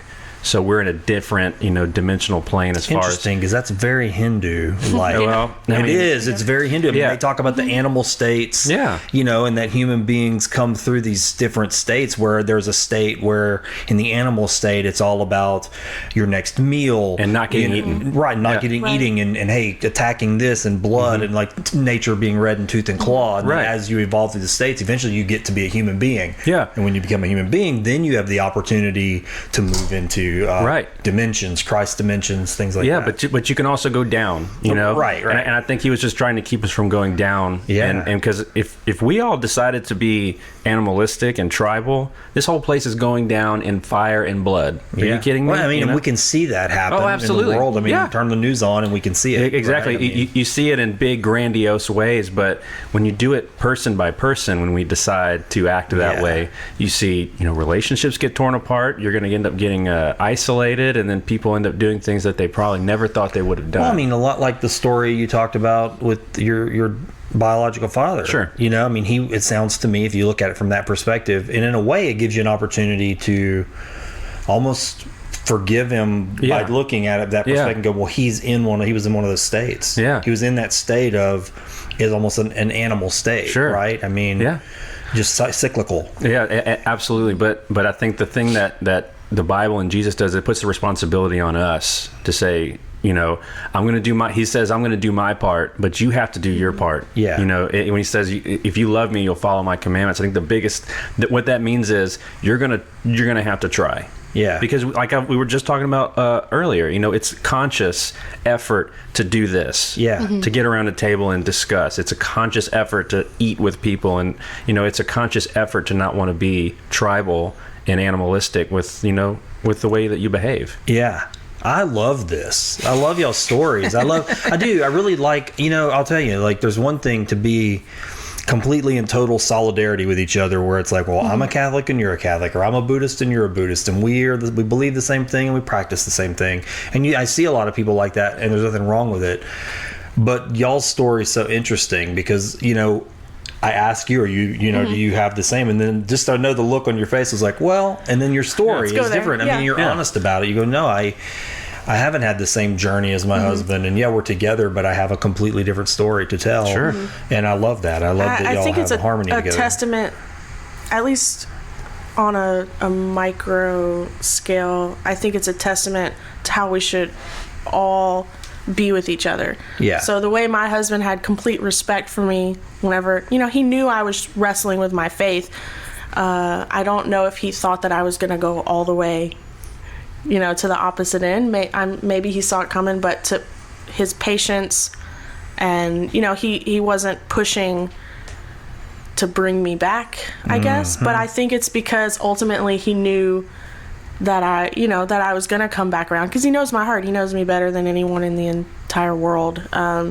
But just his level of patience and the subtle ways he would bring things up in conversation, or, I would try to tell him something. We would have deep, intent. We always talk about our kitchen talks on Facebook, how we should record them as podcasts. But, a lot of late night kitchen talks, where I would bring up pigeons and we would have these incredible discussions about these really deep and intense, really good points that these cornerstones of atheism, these pillars, these men would bring up, and we would talk about them, and we wouldn't, it was never an argument. It was just like this amazing and sweet time that we would have to just work. He was right there in it with me, working it out.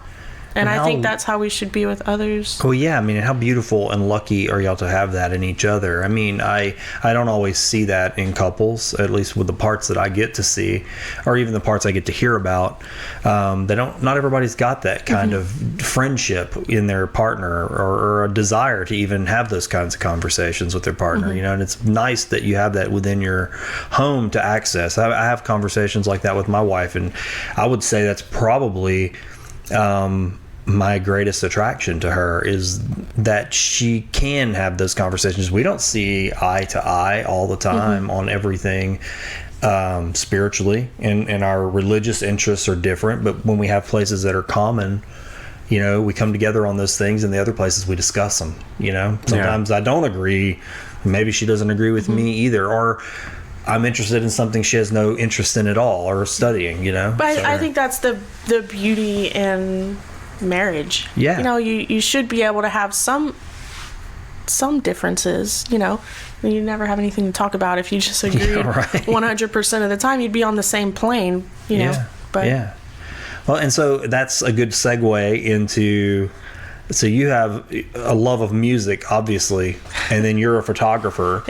I don't know where to even start. Like, those are two different paths. I was wondering how this was going to go in conversation. Yes, that's why I brought up Carl and Chelsea, because those folks, you know, y'all know Carl and Chelsea Boudreaux? I do not. So they own Stellar Bean and the Yoga Center. Okay, yeah. So, you know, you've got a path like theirs where it's like, met in high school. I was interested in Zen Buddhism. She was doing yoga. She got me into yoga. We started doing yoga together. Now we own the Yoga Center. Now we own the coffee shop together. And I mean, that's a lovely, beautiful, like, thing, you know? And so I go, but that's an easier story to tell than two people, you know, at a table together. So, you know, you've got music, you got photography. Where does that begin? And do y'all ever use those things together? We do use them together. Well, she takes all my pictures. I do. Okay, well, there you go.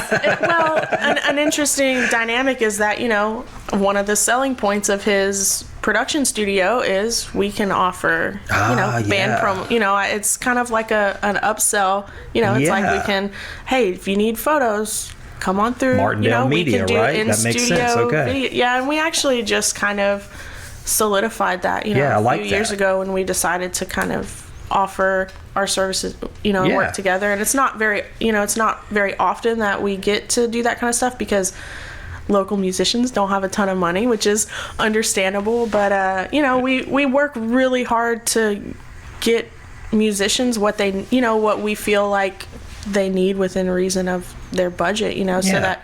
And I'm happy. I know You're driving down the road, everything is going just fine. You're listening to the new episode of Find the Good News in your car, and you're all stoked about trying out this zipper merge thing you've been hearing about, when all of a sudden you hear that sickening tap on your windshield that's just a little too loud. I've got some bad news for you. You've just got yourself a rock chip. Unfortunately, I've got some worse news. If you don't take care of that rock chip, it's going to turn into a crack. But I do have some good news too. You don't have to have a rock chip or a crack, because I've got a way for you to take care of it ASAP.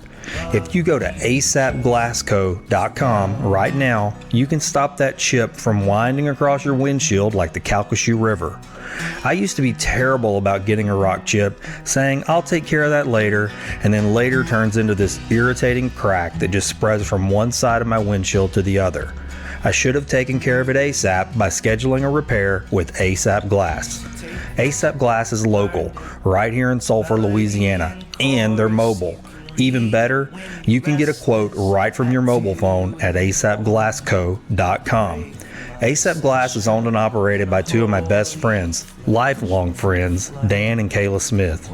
Dan the Glass Man will make sure his team of glass technicians gets to your job ASAP and make sure it's done right so you can keep that windshield crack out of sight. If you do get that rock chip and you don't take care of it ASAP, that's okay. ASAP Glass does complete windshield replacements. Remember, ASAP Glass is mobile, so you don't have to worry about finding time to drop your vehicle off at their shop. You get your quote at asapglassco.com. Make your appointment with Kayla, and then before long, an ASAP Glass van is on its way to your location. That's it. I know you're probably looking at a rock chip right now. Don't wait. Take care of it ASAP. Go to asapglassco.com on your mobile device and get a quote. That's asapglassco.com. asapglassco.com. And make sure to tell Dan and Kayla you heard about ASAP Glass on Find the Good News. Just as well. I've probably told more bands. I probably hurt my business more than anybody in the whole world. And I tell probably most bands, learn and do it yourself. Make your own records, dude. Like, if you can't afford to pay a full feature studio, here's a kit you can buy. Go do it, man. Learn, figure it out. You know, because that's what I did. I started recording my own music whenever I was 12 years old. You know, it started with the long computer microphone. With your webcam. I had one of those, and I had a crappy desktop PC in my room, and I, learned how to piece together songs. And those songs still exist. I still have them. Really? Yeah, they're on an iPod. I don't have a cable for an old iPod that I can plug it in and take. But the point is, it's like I probably hurt my business more than anybody. Just going, learn how to do it yourself. I can relate to that. It'd be more rewarding for you to do it yourself, because all my records I do myself, and I've had, not to sound cocky, but I've had offers to go work with big Nashville producers for stuff, and told me, we'll get you a hit song and a record deal and stuff. I was like, I just don't find that to be probably the most fulfilling thing I could do, rather than get in the dungeon by myself, my 3 degrees of separation from the outside world, and bang out these songs by myself, or maybe get a couple of friends in there and help me out and stuff like that. I don't know. I probably hurt my career. I understand that. I mean, I won't segue into myself about this too much, because I've talked about it before, but I've got the same attitude about what we do. I feel like most of our clients that hire us are people that just don't want to do it. That's ultimately, and I don't mean that bad against them. They go, hey, we don't want to do this. You do it. We don't have time for it. Got it. But there are other people that I can tell when I get in a relationship with a certain client where I'm going, you really need to be doing this yourself, and you could do this yourself. Yeah, you're really equipped. Yeah, you can do this. You're one step away from just doing it. I don't know why you can learn it the same way I did. I mean, now you really can. I mean, 10 years ago, maybe not, but now you can go online and find out anything. 10 minutes, 30 minutes, you're done. That's it, man. You're done. You can start working on that. So I get it, and I've hurt my business too in that regard, I would say, because there are people that I sit with this table and I say, you can hire us. I'm just telling you don't need to. And that is sometimes kind of feel bad sometimes for saying that. But how much return have you had on stuff like that, where you're just honest with people like that? Because I've had some clients that I've like, you guys are so equipped, just go do it. And they almost kind of like want you more just from you being honest with them, Yeah, that's true. That has happened. That's happened recently where I was like, I just go, man, I really don't need to do this project. It's really going to just add something else to my plate, and they really need to do it themselves, and I'll try to encourage with it. Just same thing you said. It's like, we want you to do it. Yeah, I get it. Do y'all encounter that? I think he knew probably from when you finally figured out how to play that's what he wanted to do for his entire life. I mean, before we met, his plan was to move to Athens, Georgia, which at the time was like the hub for singer-songwriter development. Yeah. His brother lived there, so he was going to go move and live with his brother, but we met, and I kind of wrecked that for you. It's okay. I'm sorry. That's how life goes. Hey. Even when we did this, I mean, I could be working somewhere else and doing something else, maybe the same thing for somebody else, but circumstances were what they were. How things form is how they form sometimes, and that's our story too. I mean, it's like, hey, that's the way it went, and that's what I'm fine with. This is the life we absolutely. have, Yeah. Yeah, I get that. I think photography is a lot different, though, because it's kind of hard to take pictures of yourself. So you with photography, did you always know you wanted to be a photographer, or did that start? I never knew what I wanted to do. I don't have like a story when I was younger of, I don't have like this Polaroid romantic or something thing. like that. Well, there is some level of this romantic kind of thing with that sounds so bad. There's kind of like a magical little component to my story about how I got my first camera. Okay. But growing up, I never had like a vision of what I wanted to do. I just kind of coasted through middle school and high school, never really thought about, okay, well, at some point I'm going to go to college, maybe, I guess. I don't know. That's what you do. And in fact, I started McNeese in the art department in art education. And at the time I was like 109 pounds and I'm a really short woman. And just so many people kept I wanted to teach high school art. And so many people kept telling me, no high schooler is going to take you seriously. Are you kidding me? Like, think about where you'll be in 4 years when you graduate. Like, no one is going to take you seriously. So I took that of like, okay, well, I guess I'm going to change my major now, in which case I switched to photography. And it's really interesting because, and it's nothing against McNeese art department. Oh, it's raining and this is just like speaks to my soul. I didn't have, it's really interesting, I didn't have the art department experience that Megan Green had. Okay. And I was just so enthralled listening to her podcast. Yeah. My sister graduated McNeese a few years before me in the art department, and she had that experience. Mine was a little bit more difficult, and I don't know if it was just like I think it was just a pocket in time for the photography thing. I just didn't really relate. I already had a dark room at my house. So that wasn't like an exciting experience. It really wasn't. I had a really hard time during critique, and it just kind of felt a little crushing. And even at that time, I didn't think, oh, I'm going to be a photographer. Like, it just still didn't occur to me that people can do that for a career. And so I switched to sociology, not really knowing that if I want to do anything if I really want to do anything with that, I have to go back to school. I don't like school. Now looking back on it in my, I'm an adult, and looking back on it, I'm realizing that so much of my struggle in school, I had to push so hard. I had ADD and I didn't even know it. Oh, really? Did you find that out later? I have only recently kind of deduced this.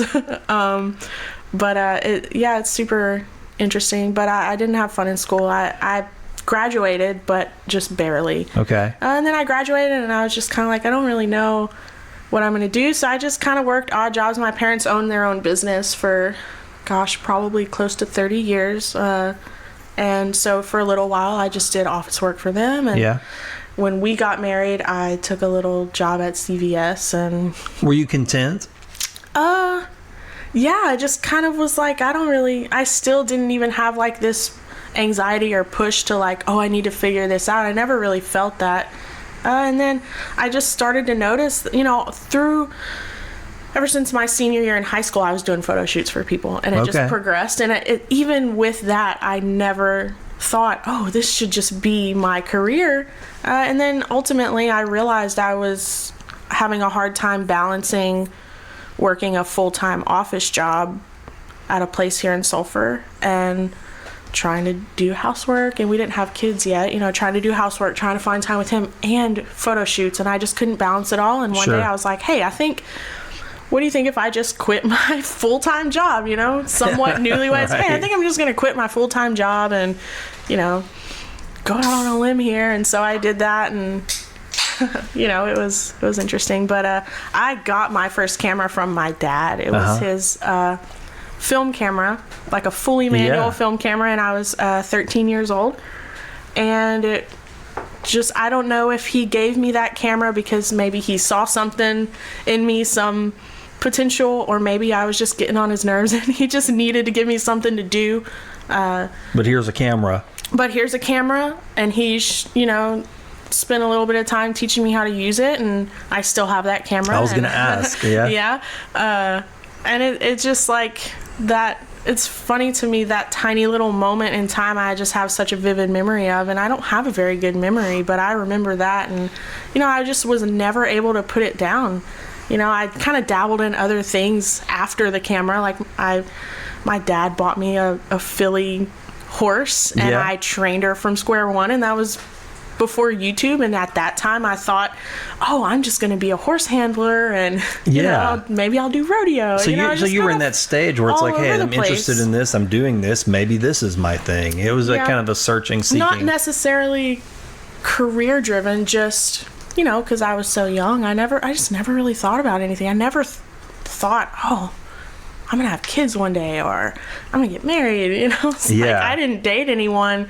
Like, my last boyfriend before him was like in 10th grade for a few months. Like, I just didn't. So this really, wasn't something like you just sat down like a list of goals, career choice, husband, no, kids. And that's why it's so funny to me. I just didn't really. I just didn't care. It wasn't even that I didn't care. It just never occurred to me that I should probably have a plan. Like, I remember taking the ASVAB thing, you know, like, yeah to try and help you figure out what you need to do. And I don't even remember what my result was, but when I was taking it, I was like, none of this matters. Like, and it's really funny.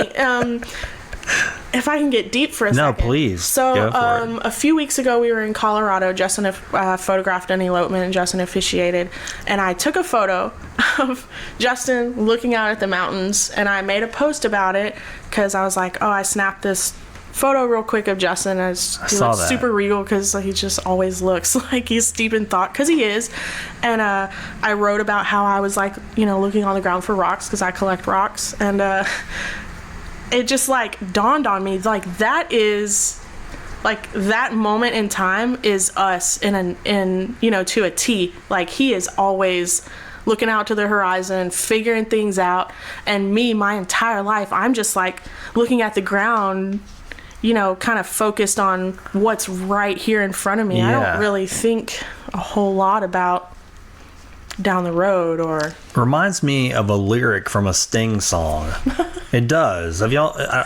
What's the song? The lyric goes like this, and it stuck with me years ago. It was he says, "Oh, how does it go?"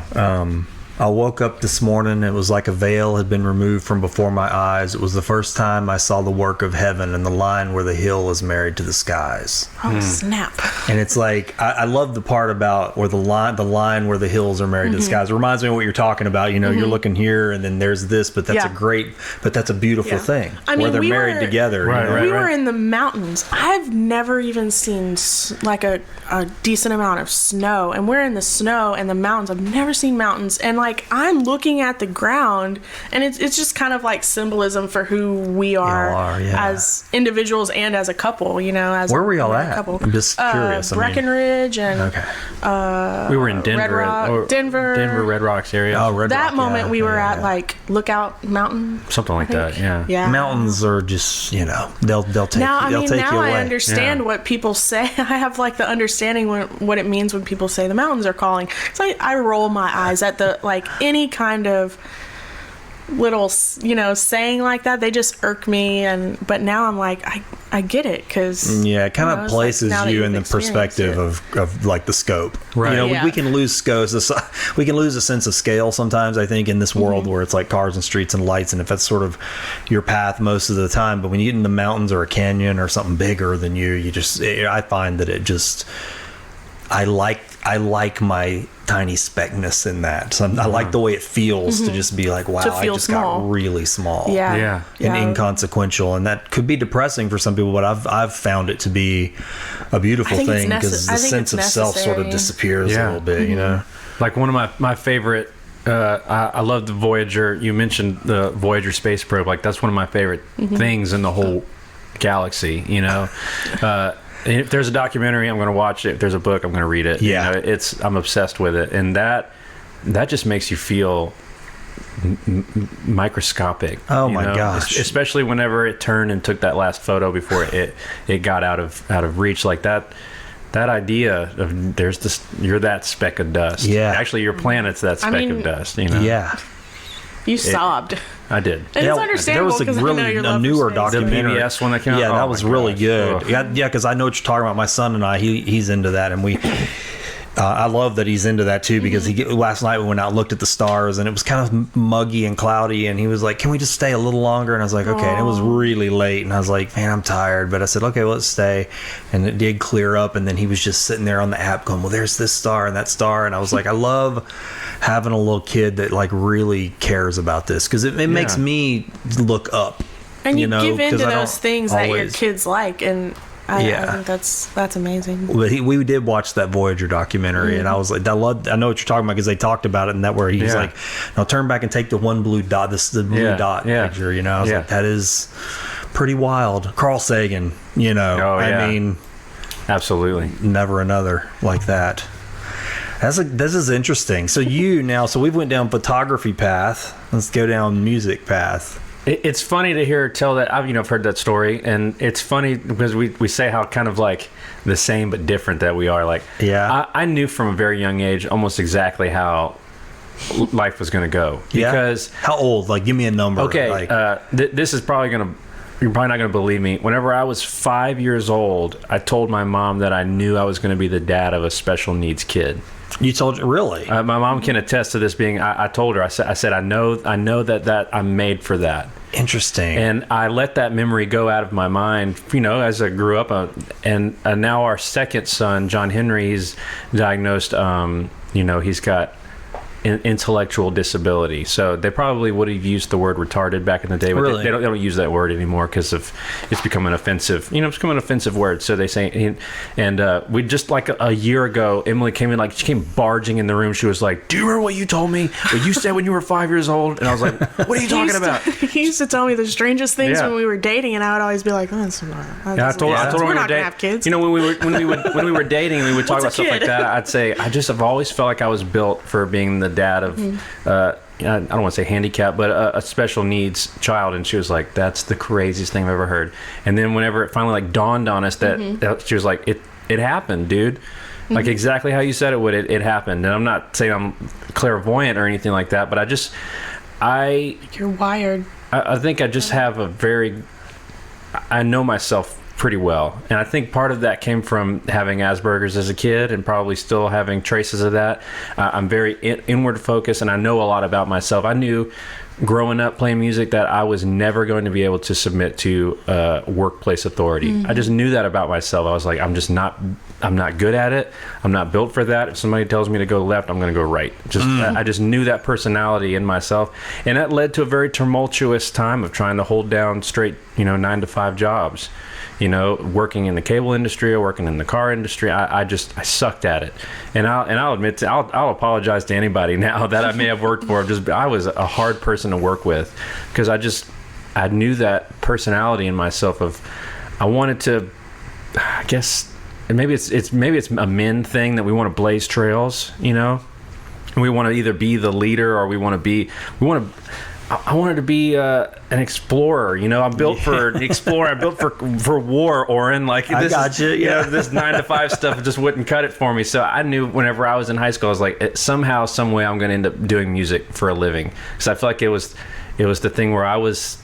It sounds terrible. I was the boss, but I also got to be Lewis and Clark. Yeah. I get you. You know what I mean? I got to be Carl Sagan. I got to be astronaut Scott Kelly. I got to be the trailblazer. I got to be those people through my art because I was the one in control of where it was going. Yeah, no, it makes sense. It does. It makes a lot of sense. That part you're talking, I can relate to a lot of that because I've got the seeds of dissent in myself, like this rebellious streak, and my wife would attest to that. I said, hey man, your last name's on the building. You can do whatever you want. Yeah, well, and it's like that feeling of. I've never been okay with somebody just for anything. Whenever what it is, just going, well, that's just the way it is. Oh man, yeah. I'm like, really? Is that really? Oh, and man. that immediately for me would spark. Well, I'm going to go start scratching the paint off of that. Mm-hmm. And I'm going to see if there's gold under here. Or if this is just tin because I don't know about that. And I'm drawn to leaders, not bosses. That's a great way to put that. Right. The men that I cleave myself to are men that were walking ahead of me, going like not this is how it's always been, but let's go find how we're gonna do it. I'm like, I like that guy. See, and that kind of might get back into some of that cabin stuff for me because I'm hearing you say that and I'm thinking about what you said earlier and I'm going, well, right there, the word victim just popped in my head. Mm-hmm. If you have ever been a victim of somebody else's behavior for a prolonged period of time, I think it creates, and then you get rescued from victimhood by another figure that takes you out of it. For me, the other figure then becomes like, oh, this person is the better version. Yes. This person is the leader. I want to be like that. I don't want to ever be a victim again. And then rebellious streak immediately. Exactly. Because then anytime somebody puts their boot on your neck, even if it's for your good, it doesn't feel like it's for your good because you're going to know I've had a boot on my neck before. It doesn't matter what it is. It's that fight or flight response. I've got that. That is so in me. Yeah. I can't even tell you. It happens all the time. I can see it, and I'm not going to say it's always good. No. I mean, sometimes I have that reaction when I shouldn't. Sure. And because it's like that kicks in. It's like an old trigger, and I go, I'm rebelling for no purpose here. Yeah. I could go along and it would be fine. It's had no consequence, but I will take the left instead of the right. Yeah. Just for the sake of not submitting to that authority. Yeah, it's strange. So I knew for a long time that was going to be very hard for me. Yeah. And also, I'm not an extremely emotional person. I'm much more logical of a person, which, would lead me into conversations with people where I would try to be logical, but they're emotional, and now I'm in trouble because I'm supposed to. And you don't know why you're in trouble. I don't know why I'm in trouble. All I did was state facts, and now you're mad at me because I said something I probably shouldn't have said or something like that. And I learned that very quickly, and then what ended up happening was I was working for a company, and this company decided that they were going to sell this. They had this huge $1 billion deal. They were selling this company to another one out of the country. And with my position that I was an inspector for this particular company, and they said, okay, you can have a choice. You can either quit or you can go do this horrible, terrible, no good, very bad job. And it was like, that's two options. That's what they said. Those are your two options. Which one do you want to do? And at the time, I didn't realize what they were doing. They were getting me to quit. It's easier than laying me off, because what they wanted to do is they wanted to thin the herd so it makes profit margins look higher. They can then sell their company for more money. So they're getting rid of a lot of. They were just cutting people, but they were giving them this ultimatum of like, you can either go do door-to-door sales for no money except commission, which you're not going to be good at because you suck at. You're not a good salesman. You're a technician. Or you can quit. So a bunch of us quit and realized, oh my gosh, we just got ourselves out of a pink slip.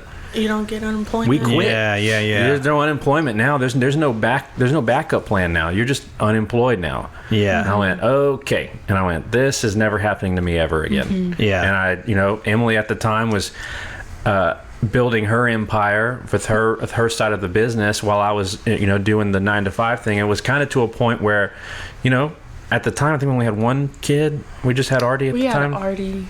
Yeah, we just had Artie at the time, and we were doing pretty well. We had a little bit of a disposable income. I was like, hey, what would it be like if we just didn't have that anymore? What if we just went gig to gig and just kind of figured it out?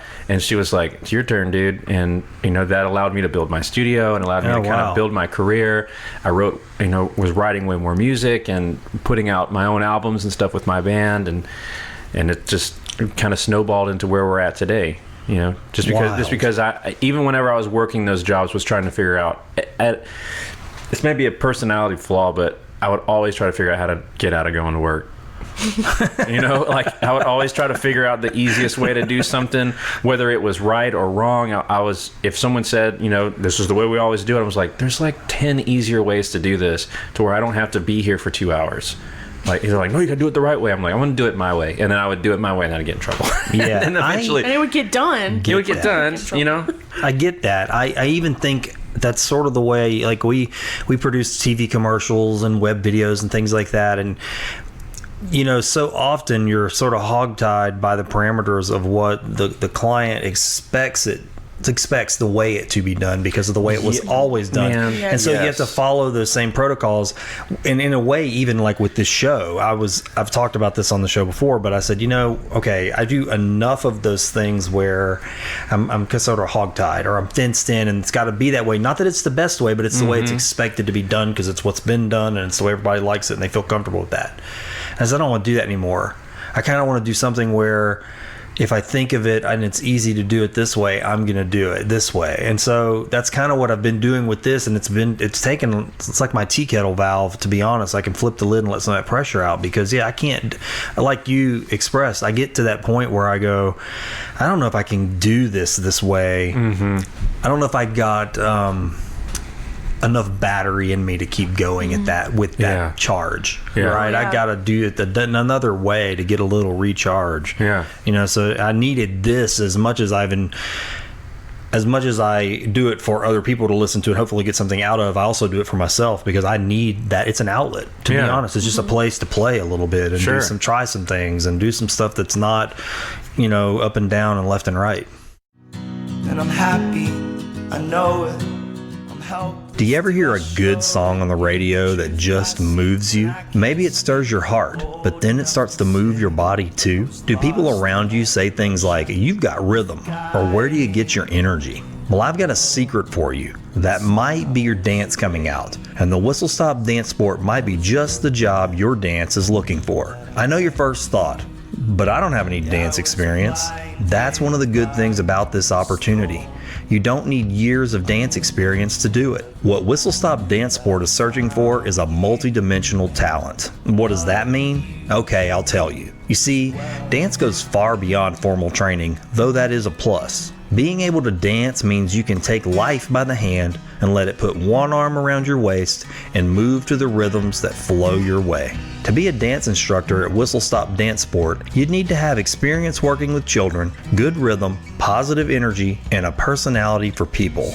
Dance Sport works to enrich children's lives by offering social, emotional, behavioral, and cognitive skills that naturally build confidence. Through dance, these children develop self-esteem, express themselves creatively, and strengthen critical thinking skills. Does the thought of affecting young lives in a positive way stimulate your mind, your heart? Do you want to do something that matters? Something that could really change the course of a young person's life? Then maybe that's why you heard about this dance instructor position with Whistle Stop Dance Sport.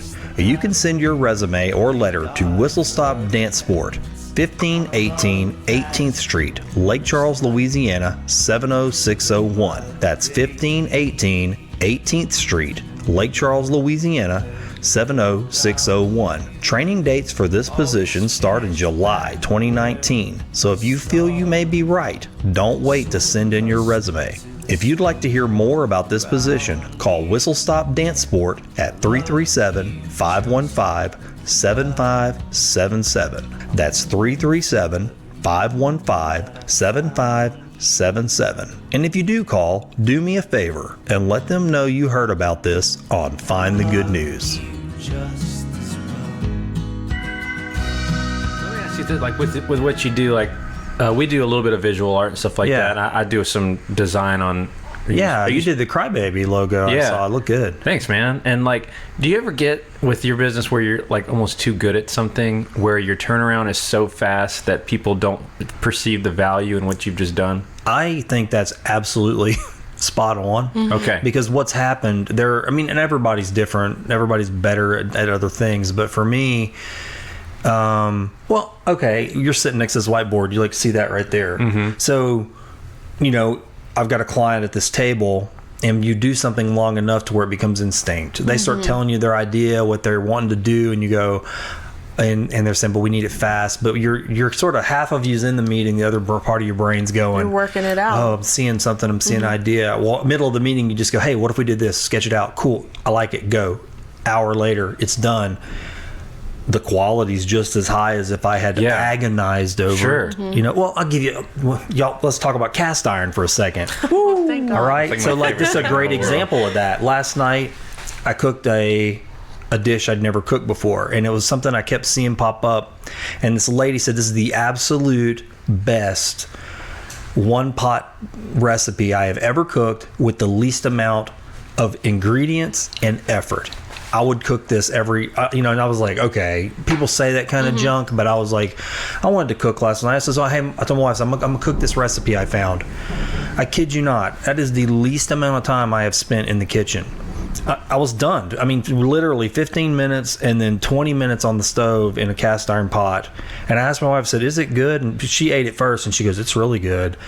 And I ate probably more than I should have, because I was like, this is really good. And I thought, it's kind of that thing. I'm going, this was the least amount of effort, the fewest ingredients. I probably wouldn't have put them together myself. And it was better than things that I've agonized over. Yeah. So I guess I say all that to mean that's what it feels like a lot of times when I'm doing certain types of projects. I'm like, I only spent an hour, but are you paying me for the hour?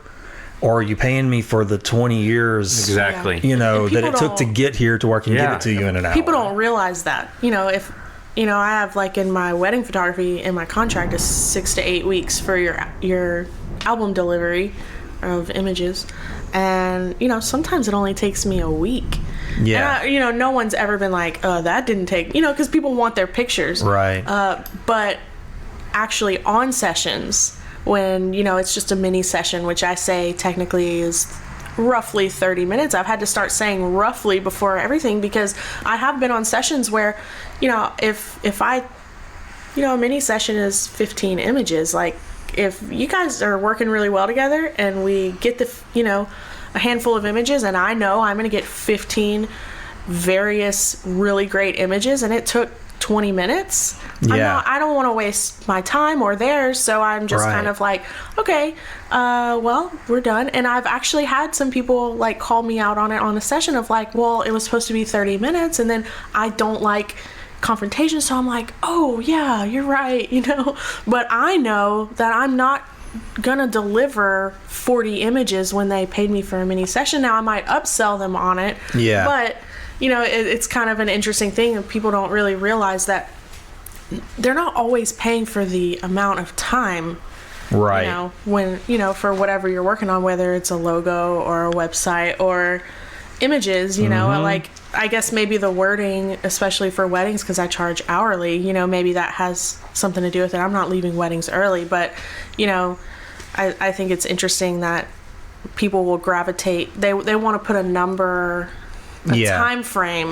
We're so time oriented that that's how we understand how we spend money, because we're paid by the hour. I think it's hard for people to contemplate these like creative industries sometimes when they don't work in them, like because they want to. They look around at the rest of the world and it may not be creative, so the rest of the world is very quantified, and this is this thing and it costs this much and there's this quantity of it and I accept this price for this thing. Most of the time what we're doing, the thing, the end result thing has to be made and born, and it comes from a lot of different poking and prodding and shaping. And so how do you quantify these invisible places that it's being born from? I've always had that question, because I do see people who across the country, other places in the world, even in our community, that'll produce something and I'm going, they're getting a premium price for that, and it could even be a substandard quality, but I can't get that.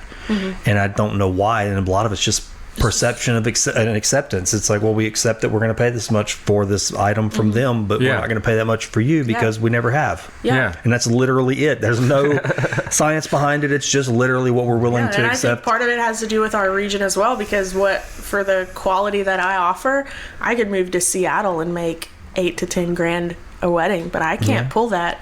No, this market is different. It's very interesting, especially the wedding industry here. With it's that way for everything here. We're behind on so many trends and understanding of the creative industry and its value. So I can count on two hands the amount of times that like I've delivered a mix for something I've produced, and the band or the the leader of the band go, "Oh man, we love it. It sounds awesome. Do you may want to work on it a little longer, because it was only like a day ago that we did it." I'm like, could it be better? It's like that's what I said. I'm like, is there something you want me to change, or something that needs to be better about it? They're like, I mean, no, it sounds awesome, but it didn't take you very long. I think people are worried that if you're hasty with something that you're not giving it your all. But we're so, I don't know, like we take so much pride in our work that I'm not gonna deliver a you can say that, a half-ass product because my name is on it, and I've built my brand. Justin calls it an empire. I don't like to say that, but I built my brand and I pride myself on what I'm delivering. So there are times where it's like someone wants a little thing photoshopped out. That's not a problem, but if a wedding album takes less than a week, it doesn't mean I'm being hasty with it. It just means that it's taken me 11 years of being a professional photographer and 15 or I don't even know how long I've had a camera in my hand. It's a culmination. I can never say that word. That's a tough culmination of all of those years of formulating what I have and how I work now, whenever I started out in digital photography, YouTube tutorials were not a thing. I had to self-teach Photoshop. I had to self-teach, I guess when Lightroom came about, there were YouTube tutorials, but I'm so not...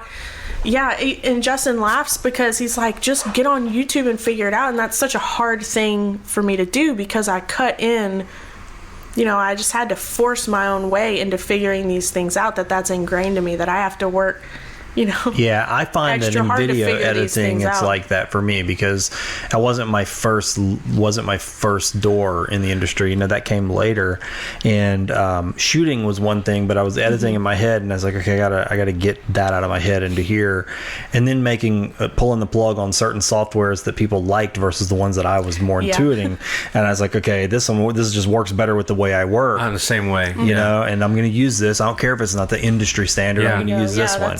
Like I went to Lamar and Port Arthur. I was in the music program there, and they teach Pro Tools for audio production, and I hate Pro Tools because the way my studio is set up, the way my workflow is set up, and this may be speaking your language, workflow, all that kind of stuff. All you nerds out there don't like this. My studio, everything's mic'd up all the time.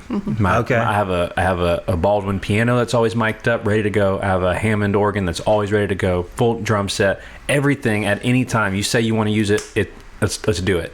Because the way my workflow is like she said, I always think the first take is probably going to be my favorite. And also the moment of inspiration, whenever you're like, I want to try this. Okay, I'm not going to say, okay, we'll go practice it, write a part, and then let's iron it out. I want to hear you play scared. I want to hear you play so terrified to hit the wrong note that you don't overplay. Yeah. I want to hear you. I want to hear that thing you heard in your head. Yeah. When you said, "Oh, I think this needs that Baldwin piano." Go sit down at it. I'm going to hit record. Play me what you hear. So, and Pro Tools just wasn't conducive to me being able to do that. It's a little bit slower to get around on. And so I use like a free third-party software it's free if you're not a professional. Once you're a professional, you have to buy a license. I've done that. Don't come after me. But this particular software is not considered like, an industry standard because it's simple to get around on. And I'm like, this for me, it makes it to where I can do one hotkey and one click, and I'm ready to record that thing. Yeah. And so sometimes people come in my studio and they're like, okay, I want to do this. How much time should I book? I'm like, just come in and let's do it, and then pay for it. Because they'll be like, we did that whole song and it only took like 4 hours. I'm like, that's just the way that it works around here, Yeah. I've been called a maestro by some and a mad scientist by others. I like that though. Yeah, I do. I like that. I like what you're describing there because I feel like that too. I mean, I feel like if you want to get it done, just let me do it. Let me do it and tell me what you want to do. We want you to work with us on it. That's one thing for me in our industry. I want that work relationship with whoever I'm working with. I want them to collaborate. I don't like that when somebody says, hey, look, I want complete hands off, you just do it, and then after you screw up, we're going to tell you. Oh man. Because that's a lot of what it is. And I go, look, I'd rather us be an extension of your team. We want to work with you, but when you're ready to do something, let's get it done. Let's get it scheduled. We'll show up, we'll get the thing, I'll come back, I'll edit it, we'll get it out, and then we're going to keep rolling. Because that's the other thing I hate is a ghost town brand where it's like we did something cool and then it just went dark. Let's keep it rolling and let's keep things moving. Let's do new projects. Let's keep things going. Always content, generating content that's nice and consumable. Yeah. But you can't do that if you're gonna micromanage and always want the quantities and the bars and the graphs and everything to be just that way. Because you have to be nimble. We have to be flexible. To do that. If we're not flexible, we're rigid, we die. It's just the way I feel about it, man. And especially in my little corner of the music world, like I know my niche. I'm involved in roots music and singer-songwriters and that kind of thing. If it gets too far out, I'm gonna probably turn that project down because I know it's not gonna be good because I'm not good at electronic music or metal or anything like that. Metal, thunder. I know my world, and my world is really conducive to where if I have an artist come in, I usually always tell them at the door, any ideas that you have, let's leave them out here. And if they tell me, do you want to hear the demos of the songs before I come? Nope, I don't want to hear anything. I want the first time I hear the song is you sitting in front of me and you play me that song. And then while they're playing me that song, I'm just going to be on my, I have my Apple Pencil on my iPad. I'm just writing down like, okay, I can hear this, or I can hear this kind of mode for this song, or this kind of groove, or whatever. And a lot of times people will be like, man, that came out nothing like I had heard it in my head. Wow. But it's like the most, I want the most intimate and the most personal version of that song. I want that song to be itself, instead of like, and that happens to me all the time with songs that we're in, neck deep in a new record and recording and producing a new record for me. And it's like, sometimes I'll have an idea of like, I want this song to sound like, Tom Petty or Neil Young, and then you go in and put the song down and start piecing it together and and you're like, okay, that sounds nothing like I intended it to sound. Yeah. But then there are sometimes though, like the single that we're just kind of finishing up, that's going to be coming out soon, called "Tell Me One More Lie," is going to be the first single off this new record. I heard that song in my head, and it went down exactly how I heard it in my head, and I recorded the whole song in 2 hours. That's cool, because man. I had every part in my head when I wrote that song. That's got to feel special to have something just come out of you like that. See it. Yeah, they're both extremely fulfilling. For one, to be able to go along for the ride, for this non-animated thing, this non-person, this idea to literally just grab you by the hand and take you along. Yeah. Instead of taking it and putting it in your bag and you taking it on the journey. Submitting to the whatever it is and letting it take you is sometimes it's even more. I would say it's even more fulfilling for that to happen, because then you come out of an 8-hour session and you're like, what the freaking heck just happened? Yeah, it's like an acid trip or something. That's interesting. I've only had one project that I can think of in the last 10 years that was like that, and it was this project I did for the Calcasieu Parish School Board. We did this teacher promotion project where they wanted to, it was basically a recruitment product to get other people interested in teaching. But the people they selected, I mean, there was this one lady that I knew when I was filming her. It was kind of like, I guess it almost was like, I'd say the seeds of like doing the show were in that interview, because I had two cameras on her, and I was sort of ask her the question to stimulate her response, because we want it to be unscripted. And it was like everything she said, I felt like it was just transferring like right into my heart. And I cried while I was filming her. I was like, I didn't tell her, but I was like, man, this is like just, you have a grip on me right now. And so I got back into editing, and I had all these teachers I'd filmed, but I ended up using her as sort of the linchpin of each thing. I'd go, okay, she said this, and I'm going to try to find the other things that everybody else said to support what she said. And she was the person I started with. She was one I landed on. And so years later, you know who I'm talking about, I think. Shaquila. Yes, I love Shock. Yeah. And I was like, I was online, and Shock's like top 5 people. Oh my gosh, man. And I saw that she'd moved away, and all that, and I was sort of following her online, and I'm in deep denial that happened. she really didn't realize, like, I don't think she realized, because you only met me like that day for like, an hour or whatever. I had no idea that I had left that kind of impression on you. I was like, man, it was sticky stuff. Yeah. You got sticky passions. For teaching and youth is just beyond anything I've ever seen. Yeah, I'm sitting here telling the story and realize y'all know who I'm talking about. I didn't realize. But it was like that kind of project though, where there was that special mix. I mean, she had something in there that wasn't me. I had nothing to do with it. She was the raw goods of just like making something special. It's really interesting, the emotional value that we can take away as artists from our clients, or I guess in your case, the album. Like for you, it'd be like album concepts. Like we were having another kitchen talk the other night. We were talking about this is a concept album that he's working on, so we were kind of going over that and talking about just the direction that these story songs are taking, and they're not all from particular events, but you've got to somehow work them out. And we were just talking about how you have to tap into this level that you maybe don't always want to go to, but for the sake of the song, you've got to kind of tap into these recesses of your brain and allow yourself to create in that. If it's a darker song, then you've kind of got to allow yourself to feel these things, because it's not just sitting down to write a song. This is just me talking about his songwriting style, but you don't just sit down and think, oh, I'm gonna write a song and then you write it out. At least not for you. I just feel like there's this whole level of emotion that's involved with being in the creative industry for your work, and you're subjecting yourself to some level of having to be open and vulnerable, like for you in the moment with listening to Shaquille and having to hide your tears, or whether you're in the kitchen crying because you wrote this really intense song and you had to tap into a darker recess of your brain to write it, and then you have to somehow snap back out of it and get on with your life. Yeah, super interesting. I had a friend, I won't say her name, but she lost a parent to Alzheimer's and dementia and stuff like that.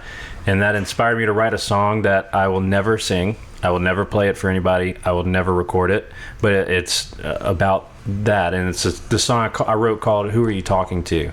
And it's just, it was like one of the most depressing things I've ever written, Oran. Like, I'll never play this song because I probably wouldn't make it through it.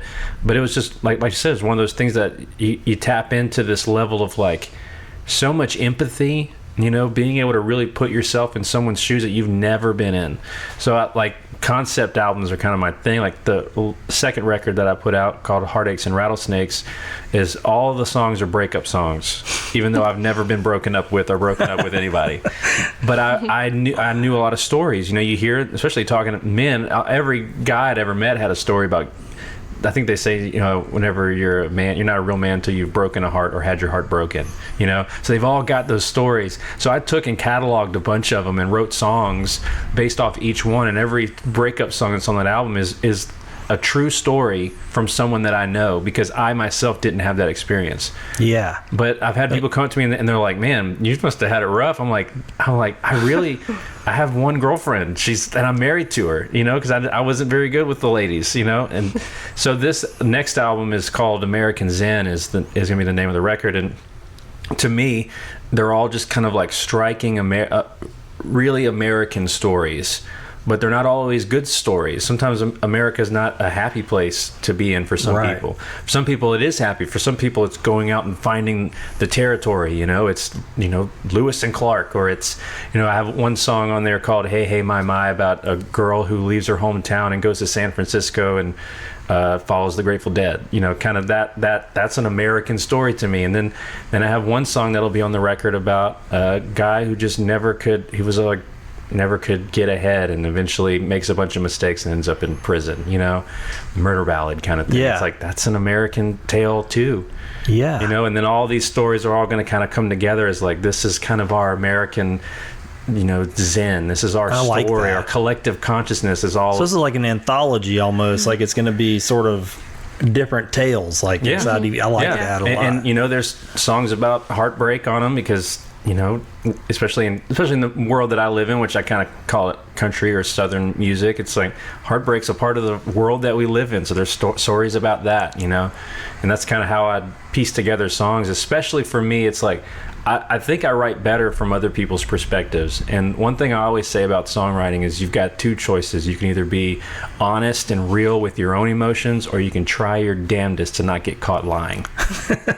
And for me, the latter is usually the truth. For me, it's trying my hardest to make sure you don't see me lying on stage. Yeah. I get you. Yeah, that's really interesting. To be able to write songs that touch people emotionally and like really get into them, but to have not had the experience yourself, that's a special gift to be able to tap into other people's spaces like that. I think so, and share them. And I always tell people, if you're going to tell me what you think a song's about, I'm just going to agree with you. Because yes, I had a song on my first record called "Can't Get Away From You," and I have my own interpretation of that song. That's probably the most personal song I've ever written, and I have my interpretation of what that song means. And every time I've played that song, the chorus is, "I've got 10 cents in my pocket, I've got 2 cents on my shoes, I can take a Greyhound to nowhere, but I can't get away from you." And anytime I sing that song, it'll either be, the weepy-eyed drunk at the bar. It's like, that reminds me of my third wife or something like that. Yeah. And I'm like, I'll say, I wrote it about your third wife. How you like that? And he's like, oh man, and they'll say, that reminds me of my hometown. Or I had a guy who came to one of my shows. He was an immigrant from Ireland. He was like, that reminds me of Ireland, you know, or whatever. I'm like, then that's what it's about, bro. That's exactly That's exactly what it's about. And there, you know, you can just kind of see the look of like, I'm trying to think of, I've come to a loss for words for the first time. You could see the kind of affirmation of like, okay, great. I'm glad that I can feel that. I'm allowed to feel that way, you know? Yeah. You don't go, oh, well, let me, you know, it's interesting. Let me correct you real quick. Right, in a way. Why would I do that? It's funny because I'm thinking like about even scripture. Yeah. In a way. I'm thinking about the way you're describing that's kind of the way scripture is for me. Like I'll read some scripture and I just kind of go, okay, I'm going to read this for a while. And then you go, oh, wait, this just jumps out. It speaks to this in my life. And it's this one thing. And you go, you know, it's this 3,000 years old, whatever book it may be from. Totally not about my life. Yeah. Obviously. But for some reason, that's where it's at for me. And you can kind of, and it gets sucked into you that way. And I love that because it's very relevant. Well, I think we're all hunting for meaning in just about everything. I mean, everything we see, we're just trying to find something that is relevant to us, even if it's, you know, it doesn't matter. No offense. It almost doesn't matter what Justin's song lyrics are actually about. Yeah. What matters is Bob Dylan. I'm not people who sit there and listen is how they interpret it or relate to it. And if they can relate to it, it doesn't matter if they don't get what it's actually about. The purpose is that you, Justin, created a song that a group of people related to and it meant something to them. Even if only in that moment, in that 3 or 4 minutes that you were playing it live and they never hear it again, that's what mattered the most, is that for whatever reason, it was relevant to them, and that's what matters. Yeah. I like that. I like that a lot. And I'm happy, I know it. This episode's Fishing for Goodies Fishbowl sponsor is Brimstone Museum and Henning Cultural Center in Sulphur, Louisiana. I don't know what you look for when you travel, but one of the things I look for when I'm putting together my itinerary is a unique museum or gallery in the city I'm traveling to.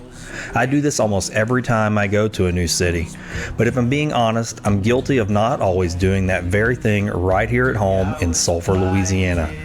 That's really a shame, because we have one of the most interesting, historically relevant, and culturally rich corners in any city in the country about 2 minutes from where I'm sitting right now. I'm talking about the Brimstone Museum and Henning Cultural Center.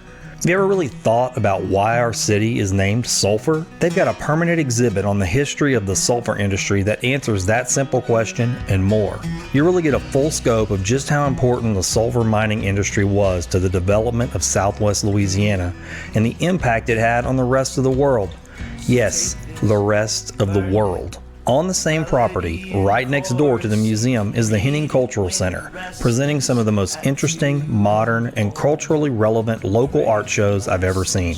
My dear friend Tom Trahan and the Brimstone Historical Society have really worked hard to give us this treasure, and it's a multifaceted jewel that I plan to take advantage of more often. You don't have to wonder what their hours are, or how to get there, or what shows are coming up. Just go to brimstonemuseum.org like I did, and subscribe to their mailing list right there on the homepage. That's brimstonemuseum.org. Tom will make sure you start getting the announcements for each and every new show at the gallery. But you don't have to wait for the mail to arrive to enjoy this historical local treasure. You don't have to be guilty, like me, of overlooking a local wonder that conveniently sits next to the Grove, one of the most beautiful walking parks in Southwest Louisiana. Drop in and say hi to Tom for me. Tour the museum and center, and make sure to tell Tom that you heard about Brimstone Museum on Find the Good News. Now, let's take that dive in the fishbowl. Well, you know, back in, I guess 1995, you use that word, kind of had a awakening or change in consciousness. Something happened, and it was kind of that situation for me. And it happened in a way and in a place where I didn't really have any framework for it. I didn't have any education in it. I didn't have my family didn't raise me in a church. And I mean, I went to church and I was a baptized Christian, but I just didn't have a go-to. I didn't go, oh, this has happened. Something's obviously changed. Something that I don't quite understand. And so I was like, well, how do I frame it? As I started kind of exploring and going, I need to understand what happened. Really, at that time, I guess the internet wasn't a thing, And so it was just books. I was like, I need to start seeking. So I started reading.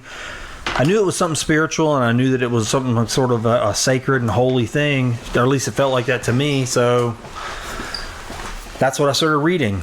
I was like, I'm going to read. I went to the Bible and landed in Ecclesiastes, and I found some things there that kind of went, okay, this frames some of this. Yeah. And then, but it was that a hunger for like wanting to know. And then I ended up reading a book called Living Buddha, Living Christ by Thich Nhat Hanh.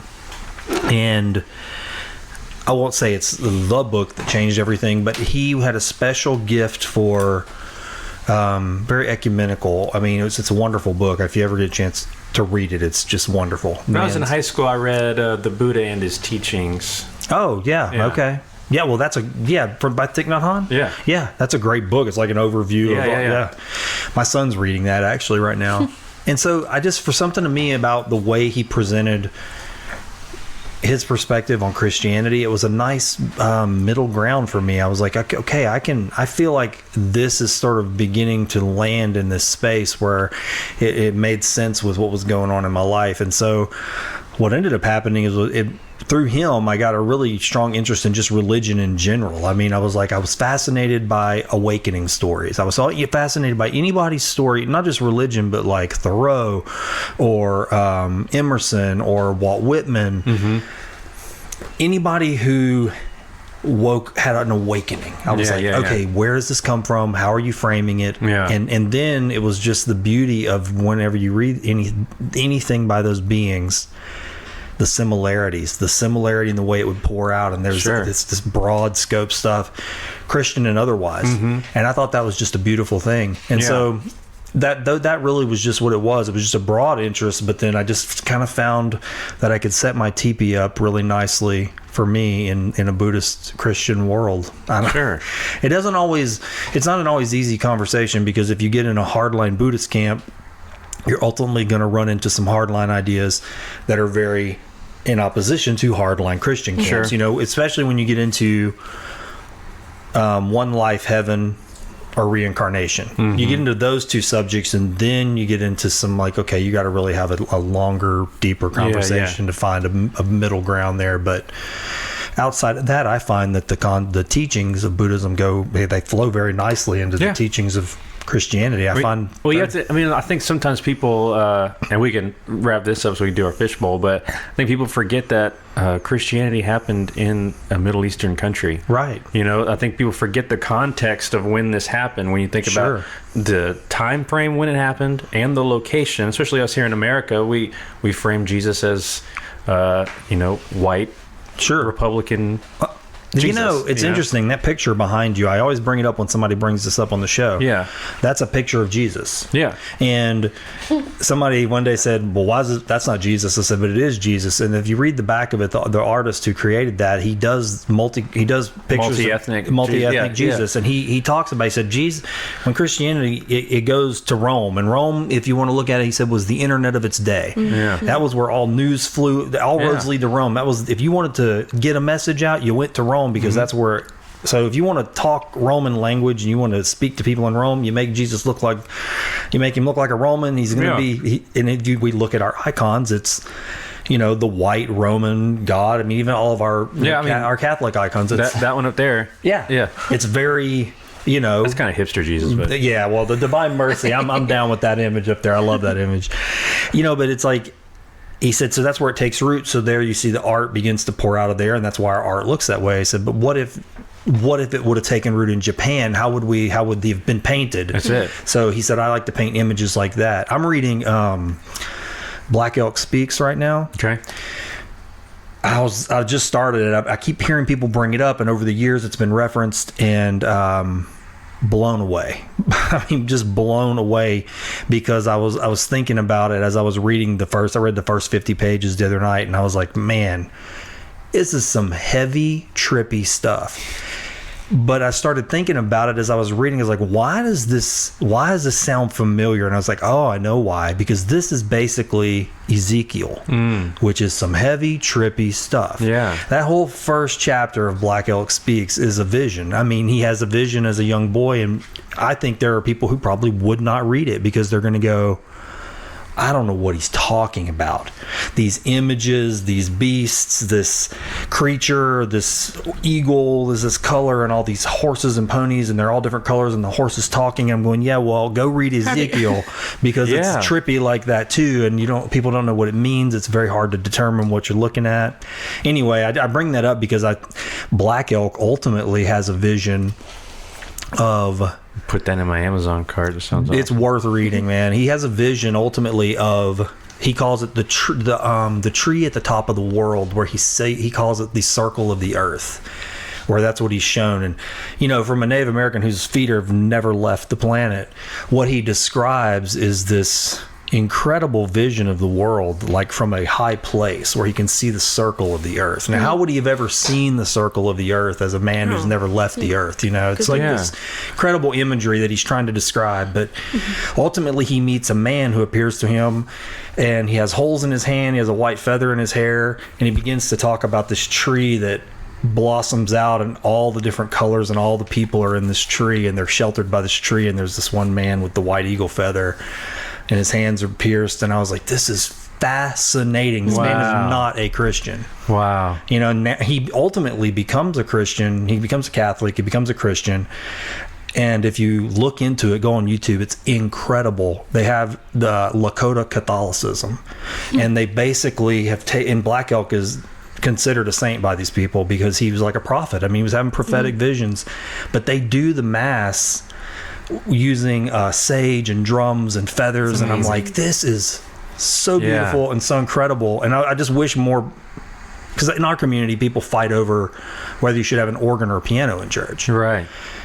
And one camp says yes, one camp says no. They fight with each other, or they don't fight with each other, they talk bad about each other. And I'm going, and look, here we got Black Elk, they're banging drums and burning incense, and and I'm going, this is where we need to get where something can blossom and like sort of take on the roots of the culture, and like I don't know, it's a celebration, and that's awesome. I don't know, it's a good book though so far. I mean, I don't know much more than that other than what I just shared, but I've been blown away at how there are beings that just show up out of place and out of time. They don't come from anywhere. There's no teaching. Nobody gave them a book, and something just happened. And all of a sudden it's like, poof, where's this coming from? Right. I love that. It's like you told me a story of a tribe, and I forget where it is.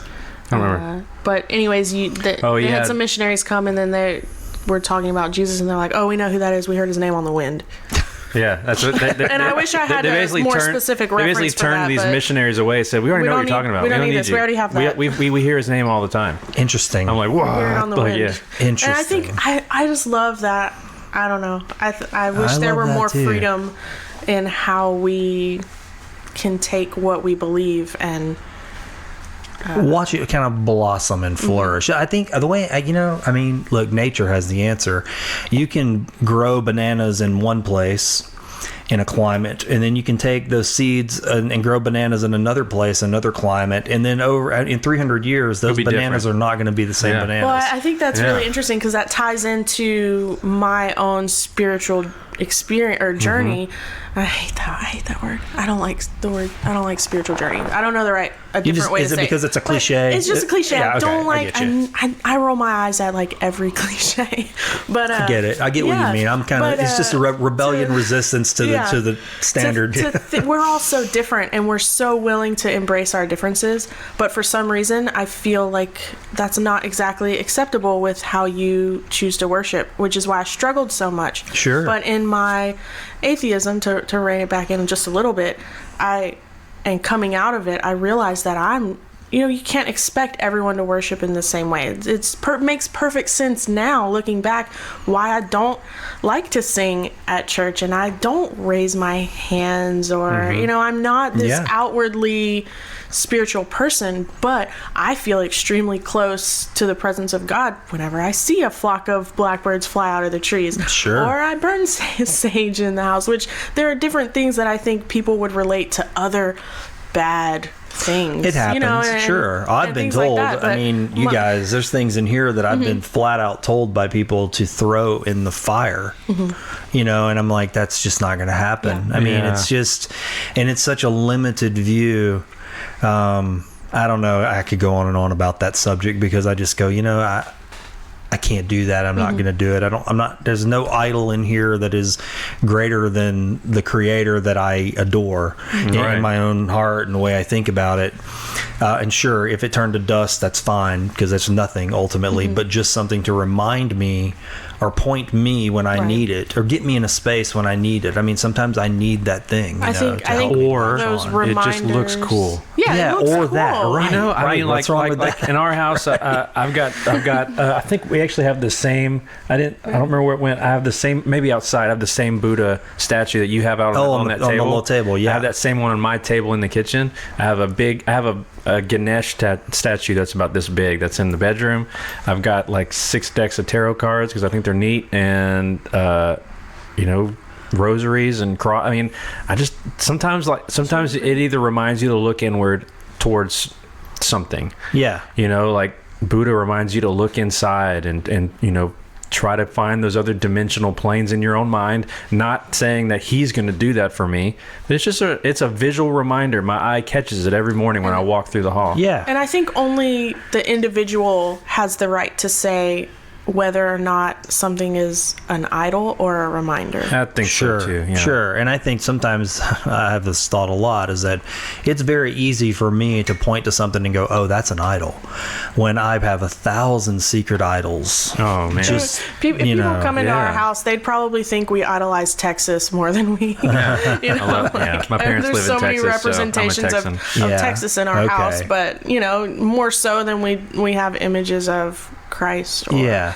but it just kind of plays into that, like the assumptions that people make, where do you draw the line? Like, no one's coming in our house thinking we made a religious idol out of Texas, but in a way it is funny. And I would actually, now that we're talking about this, it makes me think I would challenge anybody to go through this room and tell me what I hold most sacred in here. Oh, yeah. What's the thing? And it would probably surprise, because the thing that scares them the most is the thing I would probably idolize the least. The thing that people will go, oh, that's just, you shouldn't have that. Yeah. Is the thing that I go, I don't even care about that. That you can have that if you want. You can go break it in front of me right now, and that's fine. I won't like it because it looks cool, but I mean, if you really feel it strongly about it, because the thing that I really care about the most is something nobody wants and no one cares about. And I don't think that, I mean, we see in the story of the Bible, actual physical idols, and those don't go well. But when we see Jesus talk about idols, I think he's making you want to look at your schedule a little more. Where's your idol? That's a good way to put that. And for some people, look at your internet history. Where's your idol? And what are you spending the most time on? What are you spending your time on? Not what item do you... We as humans in this century, I don't see a lot of bowing. There are people who bow down before idols looking for... And I'm not going to say that doesn't happen, but it doesn't happen as much as it did back in the day where pagan religions were more prevalent than they are now. But... That's not how it applies to our lives today. When I hear somebody tell me that a Ouija board is going to bring a demon into your house, I want to hit them over the head with one. It's like, I just don't. How? Your logical brain won't allow explain that. to me how that possibly happens. Not that I have a Ouija board. I have no interest in that. I see what you mean, and it's kind of, y'all don't know if y'all watching Game of Thrones, but it reminds me of a line from one of the recent episodes where he said, the power resides where men believe power resides. Exactly. So we can... Or something is only worth as much as people will pay for it. Yeah. You ever heard that one? Yeah, it's kind of the same thing. That's right. You assign that yourself by giving it the power. Yeah. We can do that. We do that all the time. That's another good segue. Fishbowl time. Who's going first? I guess I'm going first. Now look, let me warn you. There are 3, so tactile wise, there are little slips of paper. Those are the ones that guests have submitted. Okay. There are playing card size cards, they're like just thought stimulators, and then there's large cards, which are would you rather questions. So I tell people that because when you're souping around in there, if you go, I don't really want to do a would you rather, those are the big cards. Just so you know, some people don't like. Cool. I want to do a guest submitted one, and then you can tell me who submitted it. Are you an organ donor? If so, why or why not? Oh, what? Nobody's pulled that question yet. I'm an organ. It's on my license. Yeah, and I don't really have I don't think of it of like I'm doing this to be Superman or anything like that. It just seemed like if I'm dead, I don't need it. You don't need it. Are you an organ donor? Yeah. Yeah. Mm-hmm. Did you put a lot of thought into that? Because I don't know that I did when I saw. I don't think I did either. I did, and I specifically remember. I mean, I was when I got my driver's license was with my mom, and she was kind of like, I don't know if you want to do that, and I was like, I don't really care, because I didn't care about anything. I've had but her thing was, you I don't know. I think she has a more sacred view of, not that it's not sacred to donate your organs, but her view is just so different. And I can specifically remember like actually kind of questioning, okay, do I want to do this? And then ultimately I was like, doesn't really matter, and I guess I'll help someone. So what do you think your mom, I'm curious, what is your mom's view? I mean, if you had to just state for your mom. I think it was the kind of maybe the destruction of the body. And if you don't have to destroy it, don't destroy it, kind of thing. Like after the fact, and maybe she had I don't honestly know. Maybe she had a view that your body when you're laying in your casket for open viewing wouldn't look the same, and I don't want an open viewing casket. Like, I don't want anyone to see me, so I didn't really care about that. I didn't have ideologies about what I wanted to do, but I certainly have a plan about, I don't want people to see me laying in a casket, so it didn't really matter to me. Yeah. Anyways, that wasn't my question. That was your question. I've heard people have a conspiracy theory that if you're an organ donor, they don't try as hard to save your life if you're like in a car accident or something. But I think that's a bunch of bull. I've never heard that, but that's a good conspiracy theory. I've heard they look at your license. If you're an organ donor, then they don't work. Oh, really? In the heat of the moment, right? Like looking for your wallet. That's interesting. Pull his wallet out. Interesting. On Theo's podcast recently, there was a guy. It was pretty cool. They helped a guy. There was a guy who kept calling into a show, but he had cystic fibrosis, and he ended up getting a lung transplant. And so he was just on Theo's show, actually, and they paid, one of their sponsors paid to have him come to Los Angeles and go on the show. They gave him spending money and stuff, but it was a great episode. The guy had some really interesting, real candid stuff that he shared about being the recipient of someone's organs. Like what it's like and what's the fears when you're waiting.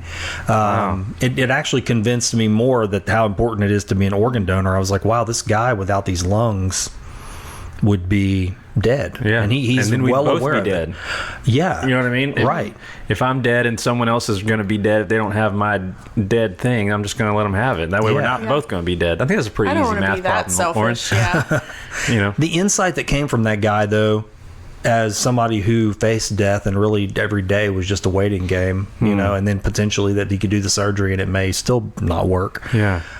It was, I thought, as I listened to them talk, I thought, man, not only does this person get to live, but now he has the gift. And he even said that, he goes, my mind is completely different. I'm like a new person because I faced death. My mortality, like right there. Wow. And now I get to live, and it's because somebody else gave me their organs. He said, it's kind of hard to comprehend. He said, it's really life-changing. Wow. Mind-changing too. I don't know. It's interesting. Yeah.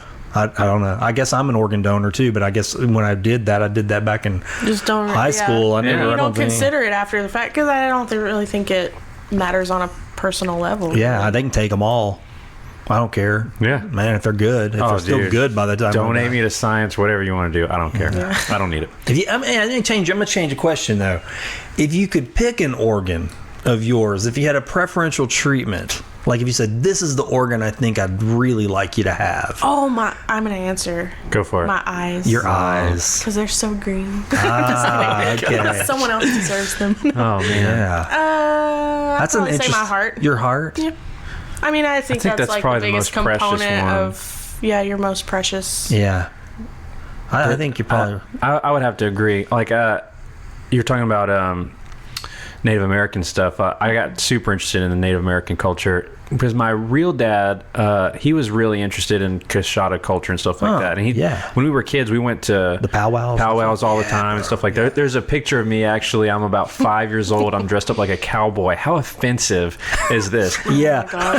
I'm dressed up like a cowboy, and I'm like playing with the little Coshada kids. It's actually kind of a Coshada boy.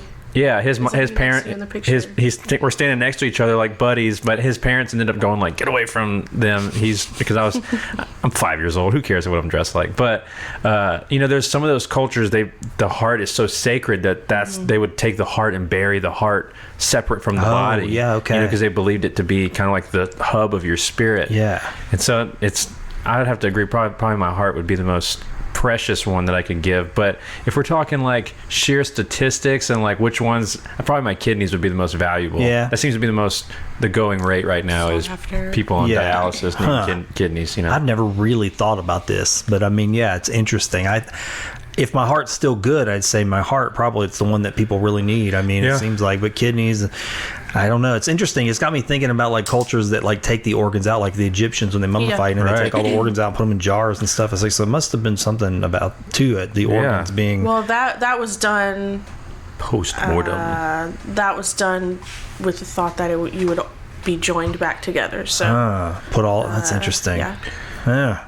Yeah, if you can put me in as many pieces as possible after I'm gone, I'm down with that. Because I don't know if this is really going to happen. I don't know how I interpret this part of Scripture yet, but in Revelation it says that whenever everything's done and over with, we'll all basically rise from the dead. Yeah. I'm like, okay, I'm going to make it a challenge then.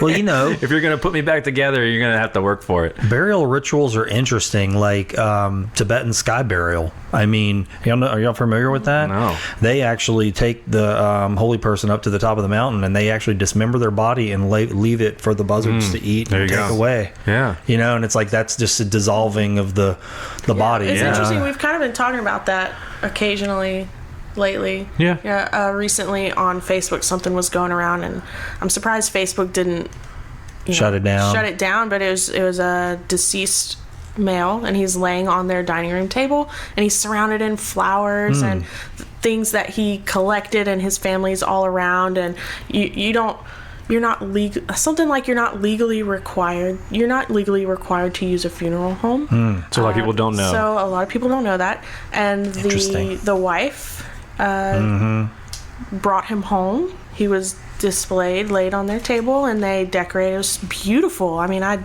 have a complex about funerals and seeing dead bodies, but it was the first time I ever saw even just an image that I was okay with. Didn't horrify you or horrify me. I mean, it was just such a beautiful thing, and the family's just standing around, and for I think like 3 days he laid there, and she was able to grieve, and she's talking about her grieving process and how they made it their own sacred thing, and her healing took place so much faster. Obviously her husband is gone it was like 40 years, I don't know, they've been married for ages, and she was so at peace because she was able to do her own ceremony and ritual versus how I think a lot of times the common funeral experience is somewhat abrasive. And that was just an incredible thing to see, that you don't have to have that option, but that was just tangent. No, I like that. No, it's a good tangent. I mean, I think that I've seen that going through that with my own father. I think that it's very hard. I mean, whole other story. But I mean, I have a lot of feelings about how much time we allow people to grieve and the way we tell people to grieve and what's acceptable by the culture of the time. Isn't always the way it should be for actual true healing for people that are going through loss like that. Yeah. And you can actually you had Tony on here, Jackie posted about her late mother and the experience that they had with the funeral home, and I read that stuff. She did research and figured out all of the things that they were trying to tell her is required, but it's really not. It's just they're a business and they have to make money, but that's their structure, but it's not very successful business. Everyone goes. So it was just super interesting to read her take on the funeral industry, so close to, losing her mother. But it was intense. Well, see, look, that's a good question. It's funny what you get I'm out not of gonna it. lie. I'm not gonna lie. I peeked in the bowl and saw that question on the top, and I was like, let's just mix this around. And you pulled the question, and it ended up being really great. Avoid it. You tried to avoid it. Your turn. No one wants that question. Okay, it's my turn. I don't remember what you said the cards were, but we'll just go. Oh, this is a would you rather. Would you rather? Okay, would you rather work more hours per day but less days, or work less hours per day but more days? I think we have both. This gets into y'all's territory. All the hours, super all the interesting. days. It's really difficult owning your own business in the creative industry when you don't have set hours. My office is at home. I leave to go to work. I come home and I work.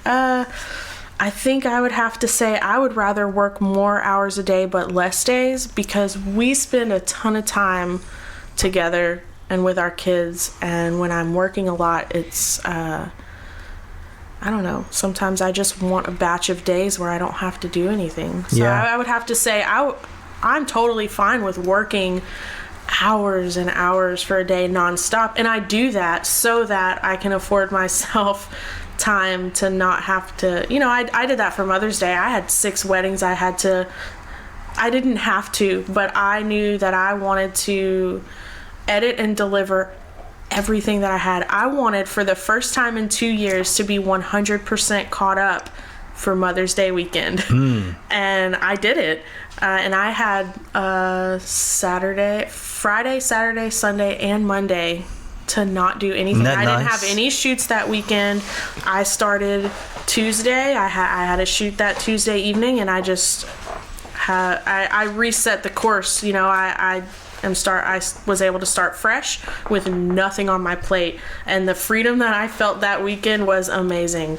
So, which was disappointing because Justin was on tour in Georgia. I think I might have even seen that online. Y'all were posting. So he wasn't home to see me not have anything on my plate. That even if I'm not gonna go, and I know I'm not gonna go sit in the office and work. It's like I have constant anxiety, so I'm always thinking about, I have this open project. I really need to work on it and get it done. When I really don't have to sit down and do things. It's just it's always on my mind. So it was really great to have 4 days where I didn't have anything to do. Yeah. And I had to find something to do, not work wise, but I've painted the kitchen cabinets and framed a whole bunch of Ansel Adams prints, and I kept going, but still it wasn't actually work. Yeah, no, I get that. That makes a total sense. I can relate to that.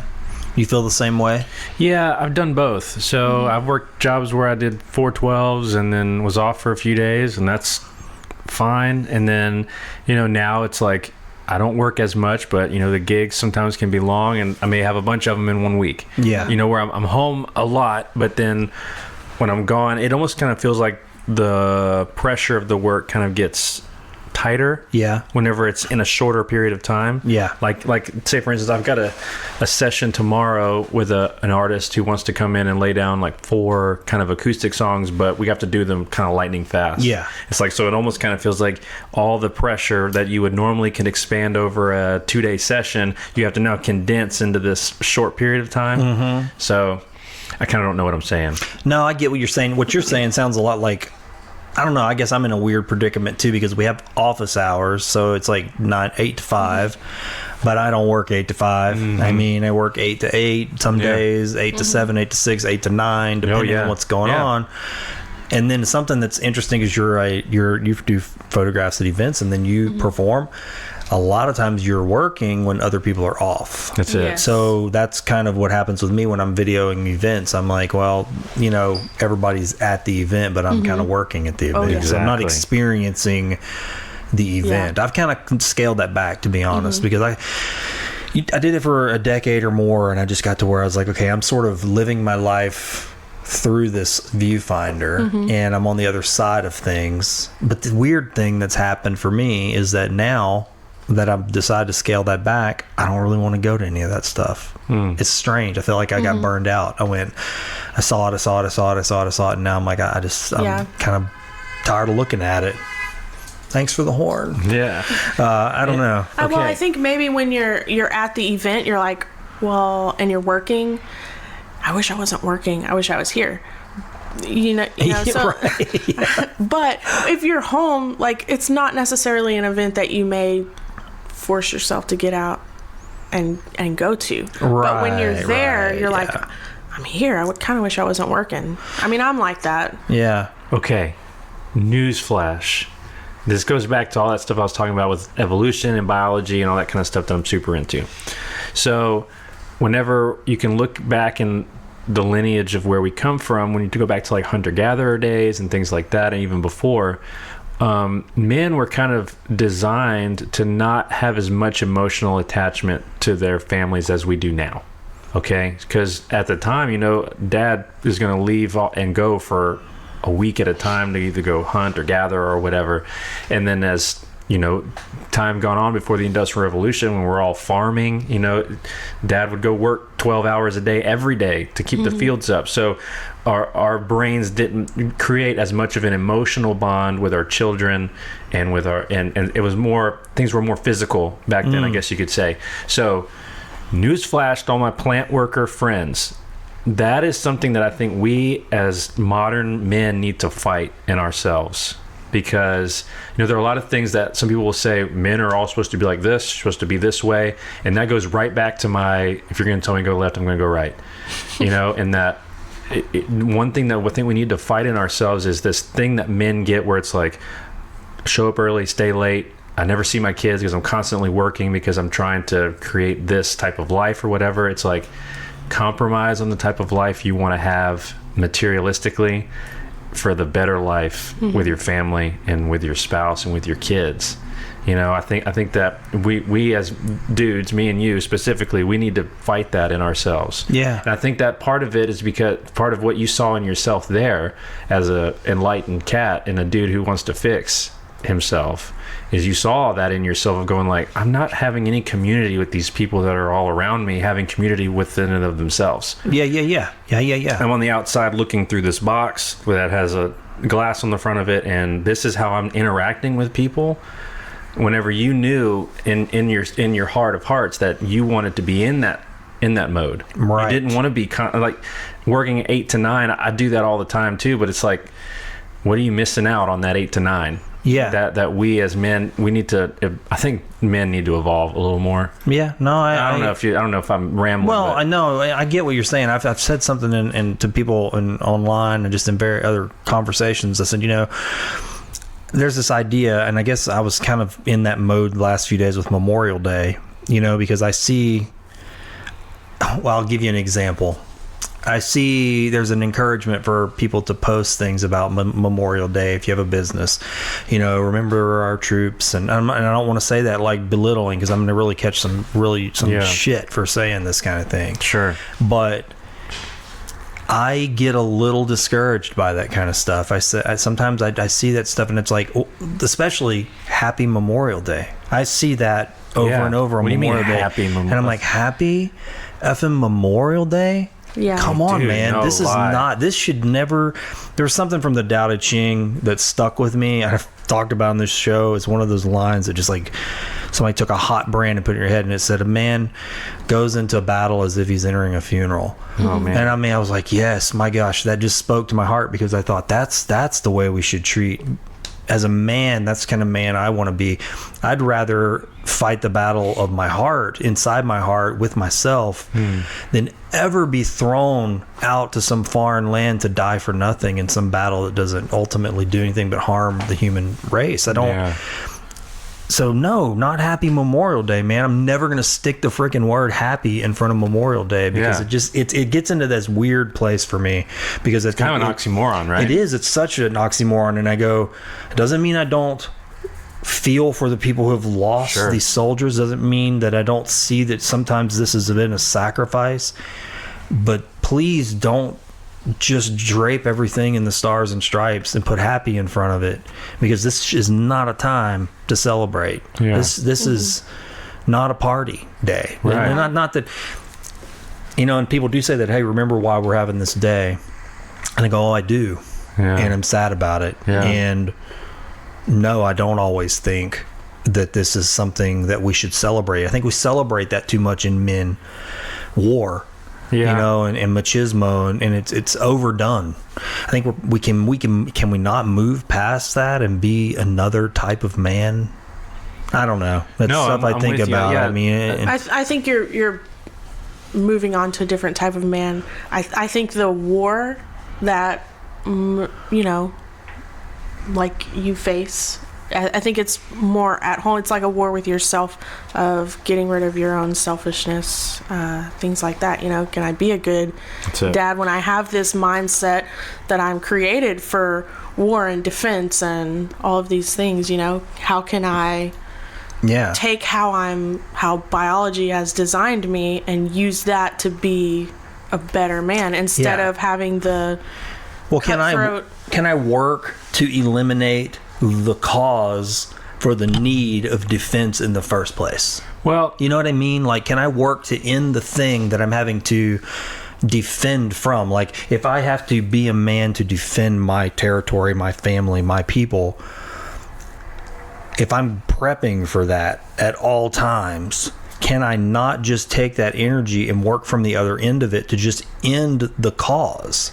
You know, the very thing, the very root. Okay, so you're talking about like physical, like violence and things like that, like ending the cause of physical violence. Yeah, like can I not work and put those energies? Because I see like men, and again, this is going to just come off as like super sick judgment, but I see men that just revel in how many guns they own, and I own guns. Yeah. Okay, I do. I own guns, and let me tell you, just straight up, they're for defense. Yeah, sure. And if I ever have to use them in defense, I'm going to cry my eyes out because I don't want to ever get to that place. Yeah. But I don't run around and shoot guns and revel in them. Does that, you know what I'm saying? I don't go, ooh, this is amazing how much destruction this causes. Glorifying the violence. Mm-hmm. So I go, well, if I'm spending my days in that because it makes me more of a man, what if I took that same amount of energy and worked from the other end and just worked to stop the damn thing that I'm prepping for in the first place? Sure. Use my heart and my energy and my compassion and love and mercy and understanding and kindness. What if I use those tools, call them weapons if you want to, stack up that stuff and work from the other end of it, so then the thing I've built up my walls for isn't even there. I think both are probably equally important right now, because it goes back to what you said earlier. Maybe before we were recording, I don't know if we were recording or not, but you talked about sometimes the conversation doesn't go well because we attribute good nature to people who don't have it. Right, yeah. So you're going to come in contact with that too, where you want to appeal to people's better nature, but they just may not have one. You know? But I think, like, you can look, if you look at, like, the history of Celtic culture and in Ireland and Scotland, those dudes were fighting all the time, especially in Ireland. They still fight. Everybody's fighting. They don't even know what they're fighting about. You know, Catholics are fighting the Protestants. They're blowing each other up, killing each other's kids. Don't even know why. Well, there's a lot of psychological stuff and psychologists that think that the reason why alcoholism is so prevalent in that culture, and I can say that because I come from that culture. My mom's maiden name is McGee, so we come from a very deep Irish and Scottish heritage. It's because the need for conflict, not the need for conflict, but the idea. I kept saying, I said it over and over in the podcast, that you're built for war, right? I said it over, and these men, they at sometimes when they would come to an age where they couldn't fight anymore, they created a war within their own body. Their subconscious shifted the fight. So, that's interesting. So there was no physical fight anymore. So you got to have this one now. Now I have to create this fight within my own. Keep it with me. I got my own little personal fight. Exactly, my own personal war. And I think that what you just said about fixing the cause, I think we can even take some of that need as men, that kind of built for war aspects. Our minds are built to be able, sometimes our minds, especially before, I think we've gotten to a place now where with the rise of post-traumatic stress, we see that the mind not becoming weaker, but becoming more empathetic towards violence. Whereas before, if you looked even before World War I and stuff, dudes would just fight and nobody had PTSD, you know, or it wasn't as prevalent as it is now, because the mind was different. We weren't in where we are now. Well, I think that the way I've taken that, as you can see, Oran, I'm not like combat ready. I'm a pretty skinny guy. You look like you're pretty combat ready. I got the big skull. Skulls. You're ready to go. But I've decided that we can take that combat mindset and fight the things in ourselves. Like the one thing you always mention, Theo. I love Theo's thing about pornography, and and you know, sorry if I'm getting too adult. It's the whatever. fighting pornography and masturbation in men. Yeah. It's like that. It's scientifically proven that hurts you.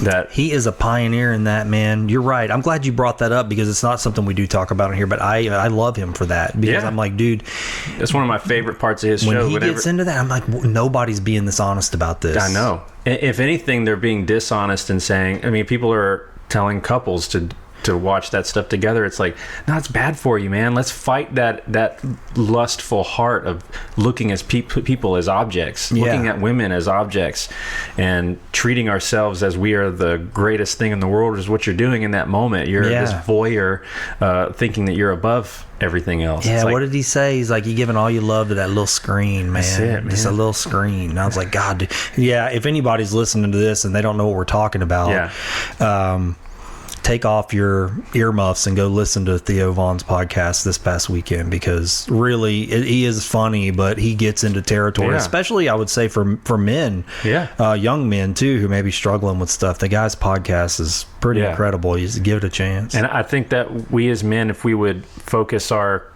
combat heart, our warrior heart, and fighting stuff like that too, I think you just end up seeing that you just become this better version of yourself. You just kind of like, you take all the impurities out, you know, and you just become this refined version of yourself. Especially that world. When you get out of that world, which I've been off that stuff for, I don't know, it's going on years now. You know, and I did it kind of like an Alcoholics Anonymous kind of way. 12-step program, and then one day at a time kind of fight against it. You become a really awake version of yourself. Well, and you know, you just said the 12-step program. I think that's another thing, and a lot of people may already know this, but I really didn't know this until recently, that 12-step programs, there are forms of that out there for all kinds of things, and they work. I mean, you can apply that to anything. I mean, really, any kind of addictive behavior or something you want to deal with in your life. There, you don't have to be an alcoholic to utilize those 12-step programs. Yeah, man. See, look at that question. There it goes, man. I love the fishbowl. I do. I think the whole show could just be the fishbowl sometimes. Yeah, man. This is a great place. I got one more question. Who's drawing it? It doesn't matter. Want me to do it? I'll draw it. Okay, do it. Okay. You're going to do the Would you rather? Would you rather again? What are you doing? No, you can. Yeah, that's fine. People have done that before. Question. All right, let's do a guest question. What is something totally relatable to you? Totally really relatable broad, to you. Man. Okay. Well, sometimes when we get these questions, I'm like, okay, because I don't know what they all are. I just put them in there. I try to zero that in because that's pretty broad. Yeah, we need to hone that in. If you had to pick somebody in the culture like that people already know that you would say that is relatable to you, is there somebody out there you go, I can relate to that person, or when they speak I feel like that speaks to my heart? I just so don't know like mainstream people. I'm so if out I had of touch. to say someone, I would have to say C.S. Lewis. Okay. I've mentioned his name a bunch. It just, anything he's ever written has moved me, and he said that to be able to find someone and say, you too, that's real friendship, is finding someone and saying, oh, you feel the same way. And anytime I read something that he's written, I've gone, oh my gosh, you feel the same way. Okay. And then like I've read some of his other works, and like he wrote one when he was grieving his wife Joy, and I can't remember what it's called. It's a very short work. You can go read it online for free. It's real short. It's probably like, it's not even technically a book. It's like an essay. And reading the things that he would say about grieving for his wife and stuff like that. And I don't relate to that specifically because my wife's still alive. Right. But reading his words, I'm like, I can see how I'm going to feel that way. Yeah, okay, I got you. And not to say that I'm as brilliant as C.S. Lewis. I think he's one of the most brilliant minds, especially in the Christian faith, but I think in literature, period. Yeah. I always felt like he related to me, or I related to him in some way. Like, you know what I mean? Yeah. Do you have somebody like that, a book or an author or somebody that you read? Like you go, oh, every time I read this is it. This is where I'm at. I think if I'm going to answer for you, I think Andy Hull from Manchester Orchestra. Oh, yeah. Yeah. You listen to that band? No, Okay, well, Manchester Orchestra is a band that I've listened to probably 15 years. You'll appreciate this if you go to their website. They have the most amazing marketing styles and techniques, and their entire aesthetic speaks to me on a level that nothing else has. I don't know why I didn't think of this. And he's got side projects. So he has Bad Books, which is him and two other guys from two different bands, and then Right Away Great Captain. He's the singer for that. Which you play a song. What's his name? Andy Hall. Okay. You play a song, the song for your podcast. Yeah. Right Away Great Captain is that sound. Okay. And Manchester Orchestra is more modern, like kind of rock band. Okay. I love that song. It's funny. I need to. Who sings? You know, they're called the Frumps, I think. Okay, I need to look into that because I really like that sound. They don't produce anything anymore, but you know, I was putting the show together and just kind of tinkering around, and I knew I wanted a song. I was like, but I want to find that.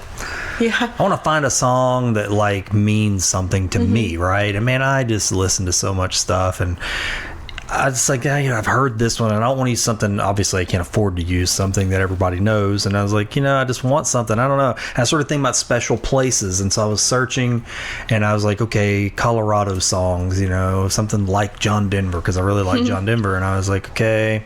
So I landed on their song in a one of the places where I buy music from, and the only reason it popped up was because they were a band from Colorado. The song wasn't about Colorado, but I was like, well, let me just play it. The lyrics of that song. Yeah, I was need to hear the rest every of it. word of this song is like exactly what this show is going to be about. That was amazing. That's how that, I love that actually. It was kind of serendipitous. Yeah. So I purchased the rights to use it, and I was like, man, I couldn't believe I actually found something that I hadn't heard before that didn't really have any meaning until I heard it, but that every word of it literally just fit. I love that. Awesome. So music, I've already said, really speaks to me. I've listened to them for like 15 years. So half of my life, just about, I've listened to this band. And they actually, when they first kind of formed, they actually played here in Lake Charles, and I didn't get to see them, but I was sheltered a little bit, so I didn't get to go out. I did. But he did. He went. And I don't have a band that I can listen to every song. He gets upset with me because if we're on a road trip, we'll start listening to an album and I'm going to change the song. Like I can't listen. There's not a single artist outside of Manchester Orchestra or anything that Andy Hull has done that I, can listen to that I'm not just going to switch to a different song or a different artist altogether. But we were talking about my inability to express outward displays of emotion, like during worship or whatever. Yeah. We went and saw Manchester Orchestra last year, my first time seeing them after so many years of listening to them. Did you feel it? And I felt so. I'm super critical. I'm kind of like a stick in the mud when it comes to concerts, and we go to a lot of shows, and I just can't ever.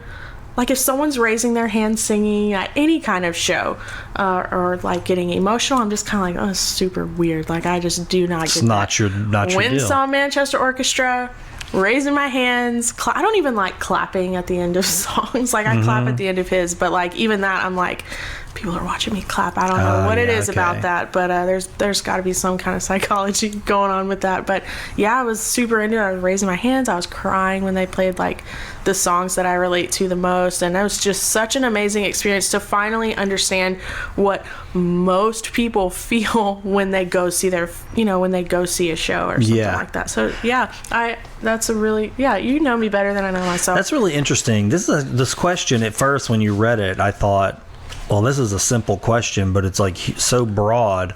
But now it's got me thinking, like, if to reframe that, a way I would love to write that question is, if you could give somebody one work, a book, a song, an album, something that you did not create, but that thing you're giving it them so they understand you, what would that be? That's a good because y'all both used items like C.S. Lewis, his works, and that's a good way to frame that. It might be a question I might write and put in there. Like, what's a work that you would use that you did not create to Wow. describe you. Yeah. It's kind of a cool experiment. I think with C.S. Lewis, even more than his fiction or I would say his autobiography, Surprised by Joy, I would give that one first, because it's the story of a man changing himself and deciding that he wasn't going to be this version of himself anymore, but then also this really strange relationship that he kind of fell backwards into with this woman that eventually became the love of his life. Yeah. I love that. I love stories like that too. There's a book for a while back in my 20s. I went through this sort of like time where I was like, I got to read these books everybody keeps talking about, the classics. I read like Catcher in the Rye, Death of Ivan Illich, Siddhartha, stuff like that. And those books all really, I left an imprint, and I was in the right headspace, I think, to read them. But the Death of Ivan Illich was very much like that in that regard, like a man who had built up things for himself and kind of formed this life, and then ultimately death faces him, and it's the end of the book is just this unzipping of all of these things he held dear, and his revelations of that. It was a sad book, but it was like it's a wake up call. It's like a slap in the face. Sure. You know. Well, this has been a lot of fun. Yeah, man. Yeah. Did y'all have fun? I love it. Yeah, good. I did Yeah. too. I'm glad I got to finally meet y'all in person. It's so strange because so many people, almost everybody, not everybody, but most of the people, I don't know them until they come in here. I That's follow perfect, them though. online. That's I love good. it. It's That's a really perfect, good though. dynamic. I love the way that those unfold. I do too, because man, and it goes right back to something, a big mission of the show is like to kind of change the way we use social media. You know, social media, you can look at people's pictures, you can look at their posts. I'm telling you, I know, and y'all probably have experiences too, just from doing this show. I don't know those people. I only know that little bit, but there's so much more to y'all than just what you post. And you do a good job. You're very, I would say it's authentic. I mean, I always like to do that too. How authentic is the person to Versus what they post, yeah. Yeah, but y'all are pretty, I'd say like She 100, especially. y'all are authentic people. Yeah. Yeah, y'all putting out, you're not different than what you're putting out there. You're not like putting on a show. You were both. You know what I mean? It's like I can't wait for everybody to. And my wife over here is working on a book. Really? Oh, yeah. You mentioned that online. I can't wait for people to experience that. Now, what's the book going to be about? So the book, it's a monster, really. It's mostly a recipe book. It's kind of like rejuvenating I call it theology behind being in the kitchen, behind being, being behind the stove and falling in love with cooking and recipes. And it just, I don't know, everyone, associates me with photography, and the pictures in the book are banging, but my heart is just in the kitchen, and that started from a very young age. I have my parents to thank for that as well, but it's a lot about being in the kitchen, and I have a lot of friends who are overwhelmed by the thought of cooking, and so you might have really liked yesterday's episode with Megan. I'm halfway through it, for sure. But I just am a rambler, like when I talk, and it kind of started, I would just post ramblings, whether it's about the boys or being in the kitchen, and people really just gravitated towards that. And he has always told me, you're a photographer, but like, I know you're a writer, and I'm just like, that's the stupidest thing I have ever heard. But like, I'm sorry, I just don't even like to read, really. And so it's kind of like a kitchen inspiration book, and the importance of being around the table and finding ways to, I don't know, it just feels it's like therapy for me, being in the kitchen. Sometimes that's the best stuff. Sometimes it's a little bit of therapy, sometimes it's a little bit of forgiveness from a bad day. I think a lot of, I don't know, and I just I don't know.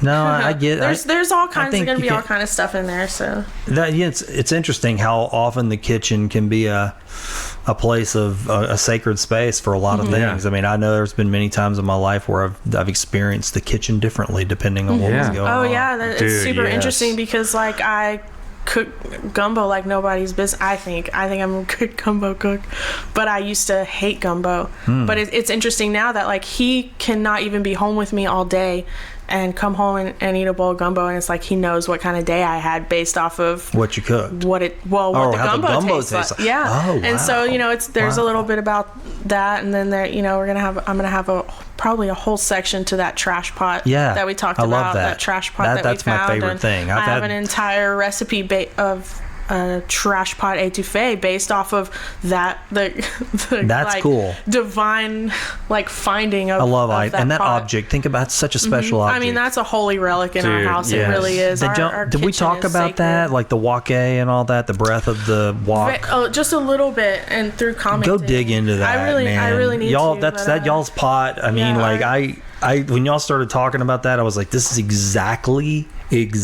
like what they're talking about in that the wok, and it was something I'd heard Anthony Bourdain talk about. Oh man, and he was talking about a wok, you know, but he's a saint in our house. Us too, man. I mean, he's a huge inspiration for the direction that the book has taken. That's awesome. I love that. What did he say? The best way to get to know a place is to get drunk with the locals. I think I have a shirt. Actually, I have a shirt of Anthony Bourdain flipping the bird, and he's like, it's just a quote about get drunk with the locals. Yeah, thing. I love that.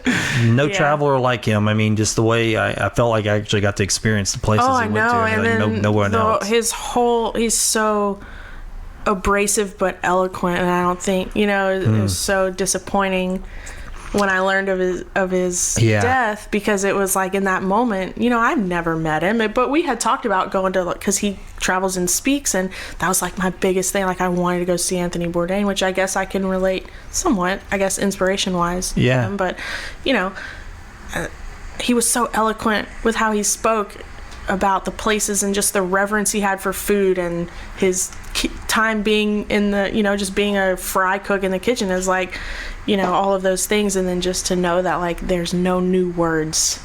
There's nothing new. Yeah. And that was I mean, I have never understood people grieving the death of a celebrity, but I went through it with that man for weeks. I still can't watch anything. I haven't watched the last episode that came out. That's the only one I haven't watched, and I think he was even in somebody had wrote an article about it, and I think he's in somewhere where that was prevalent Buddhism was the religion, and they were talking about it, and I was kind of reading the description. I said, I'm not ready to kind of watch that yet. I just feel like if I watch it, then that's the end of it, you know. And I haven't touched the recipe books or. Yeah, I bought her that book, Appetites, his last book. I bought her that book like the week that happened. Oh my gosh, man! I'm getting like. It's okay. Well, I saw that Luna has a picture of him hanging up, man. Yeah, well, on the other hand, on the total opposite spectrum, I'm writing a book because my favorite thing in the world is the small paperback fiction, like for young boys, like adventure Hardy novels. Boys, adventure novels. Yeah. I love that stuff. And like, I have an old 1970s edition paperbacks of the Chronicles of Narnia, like the whole thing. Oh wow! It's just those small paperbacks. So I'm like halfway through writing one called Jack Henry and the Curse of the Forgotten Amulet. I love those titles. I love that kind of stuff. It's about a kid who they discover a forgotten, you know, relic in their backyard, and it turns his best friend into a hippo, and they go on this quest to try to figure out how to turn his friend back into a human. And there's the time traveling King Arthur uses Excalibur to travel through time, and like, it's insane. It's like, I was like, if I was 12, what kind of crazy nonsense would I want to read? And so that's what I'm writing. That sounds awesome. You know, I used to have a real place in my heart for pocketbooks. My dad was a pocketbook reader, and I read a lot of his, and so I still have, and I have not read all of them, but all of his Doc Savage. Yeah. And did have all his old Doc Savage paperbacks from, you know, all of them. He had every one of them, and I love the covers. He got those Boris Vallejo covers. Yes. And the titles, when you just said that title, I was like, that's those Doc Savage. Doc Savage and the Hammer of Loki, Doc Savage and the whatever. And I was like, oh, I love those titles, man. This is so cool. Curse of the Phantom is another one, I think. Or The Phantom is another one that was those pocket books, and they would have the craziest titles. Oh, yeah. Those are awesome. Love the art on the cover, that bronze, you know, the torn shirt, and he's like looking back at whatever. I was like, God, these are so cool, man. And my grandpa really liked Lou Lamar, which is that's more the West Western thing, but it's still the pocketbook thing. Anyway, so I'm trying to. That's cool, I'm gonna try man. to write some of those. That's why I tell my son. Sometimes he's like, "What were you doing in high school? Like, what'd you like?" I say, "I used to read pocketbooks," and he's like, "Pocket." To a kid now, a pocketbook That doesn't make any sense. I mean anything. Yeah. But my dad was a pocketbook reading, like Mac Bolan, The Destroyer. That was my favorite series, The Destroyer. Do you know what I'm talking about? Yes. The Destroyer, Yeah. Chun and the Remo Williams and Chun. I was like, dude, I could. To this day, I wish they'd make a really good modern movie man. about those characters. I'm like, man, I miss that stuff. If I have to say one, since I feel like we're coming to the close. We are. Wrap it up. The biggest thing that has affected my life in like the last year with her book and mine and making albums and stuff is to just say yes to every creative impulse that you have. See it through. Just say yes. No, don't even see it through. Oh, Oran. just go for it. Just say yes. Oh. Whenever you feel it, whenever you say, I want to write this thing, sit down and start doing it. Even if you fail, if you get through like a paragraph and you're like, I hate this, I don't want to do this, then don't do it. But at least whenever it happens, when it first strikes, say yes. Catch the spark. Huh? Catch the spark. Or, I've gotten to the point where people text me and they're like, hey man, we should get together and write a song or do. I go, what are you doing? What are you doing right now? And they're like, oh, well, I'm at work. I'm like, okay, well, let me know when you're not doing something and then tell me stuff like that. And like but because then sometimes people, I'm sorry, at the studio, I have my friend will just drop by and be like, I got this song idea. Let's write it. And we'll just see it through. And I think I've written 5 songs for this album in that way of me saying, I've got this idea. Let's do it. And then we'll just write it out. And then it just comes out and it's like, you catch that spark and you just blow on the embers and it just explodes. You know what? I just had the spark for the title for y'all's episode. I did. I'm not kidding. I'm not going to tell you what it is, but I'm going to write it down. Now, I'm not kidding. That happens a lot of times. I tell everybody, it used to not be a thing, but it's turned into a thing. People are like, what are they going to call this episode? What are you going to call it? Because they're not relevant a lot of times. It's like you have to listen to the show. Yeah. Right. And go, oh, that's why it's called this. It's just one little thing. And it hit me as you were talking. I've always been confused by those. So. That's what they are. If you listen, people go, why is it called the what? That doesn't make any sense. Yeah. It's like because it's something that was in the show. Yeah. And you just got to catch it. You got to listen to the whole thing to get the title. Yeah. All 4 hours of Megan's podcast. Oh, Megan Green. Megan's I'll tell you who's the longest though. He's got the gold. Is Devin Morgan. Okay. He's got 4 hours and something. Well, I thought Rusty's was super long too. Rusty's was about 2 hours and 30 minutes, but Devin's was the longest. Wow. 4 hours and 20 minutes or something like that. So Megan and I went to Sulphur High together for a little while, and we have this funny story that we traded mix CDs together. Did you? Yeah, I would give her CDs with Eagles and Bob Dylan and Tom Petty, and she would give me CDs with like crazy screamo stuff that I was not even in my world. I'd put it in my headphones and my mom would turn and look at me like, what are you listening to? I'm like, I don't know. That's so funny. Yeah. Well, how do people find you guys? I mean, if they want to connect with you online or if you want them, customers or just anybody who's like, hey, I heard you. I like customers. Customers, yes. What's the best way? I'm on Facebook, Emily Rose Martindale. I also have a business page for my photography, Martindale Media Group. Okay. But on Facebook, I'm not very active with it, just because algorithms. I haven't figured that out yet. It's a waste of time. So you'd rather they just contact you directly? Yeah, my personal Facebook page. I want to be your friend. But also, I'm extremely active on Instagram. It's just at Martindale Media Group. Gotcha. Okay. We're going to put some links in the show, too. Thank you. The post. How about you? Same? I don't know. I know my personal Facebook page, Justin Lee Martindale, and then my band page for Justin Martin on the Backstabbers is at JM in the BS. I don't know what my Instagram handle is. I think it's Justin _ Martindale _ music. I'm going to find it, though, and put it in the description. I appreciate for the episode. that. Emily's really good at that kind of stuff, and like her Instagram is all concise and it looks correct, and she gets new followers because of that, and everything's hashtagged really well. And mine is just like, here's a bunch of pictures of my dog and my guitar. That's it. Or Nolan Ryan. Or Yeah, I like baseball. Yeah, this has been fun. Yes. And I love you just as well. Thanks for listening to this episode of Find the Good News. If you would like to advertise on this show or sponsor an episode, just visit findthegood.news. Send me a message and we'll see about getting your business, organization, service, product, or event on the show. I deeply thank each of you again for supporting this podcast.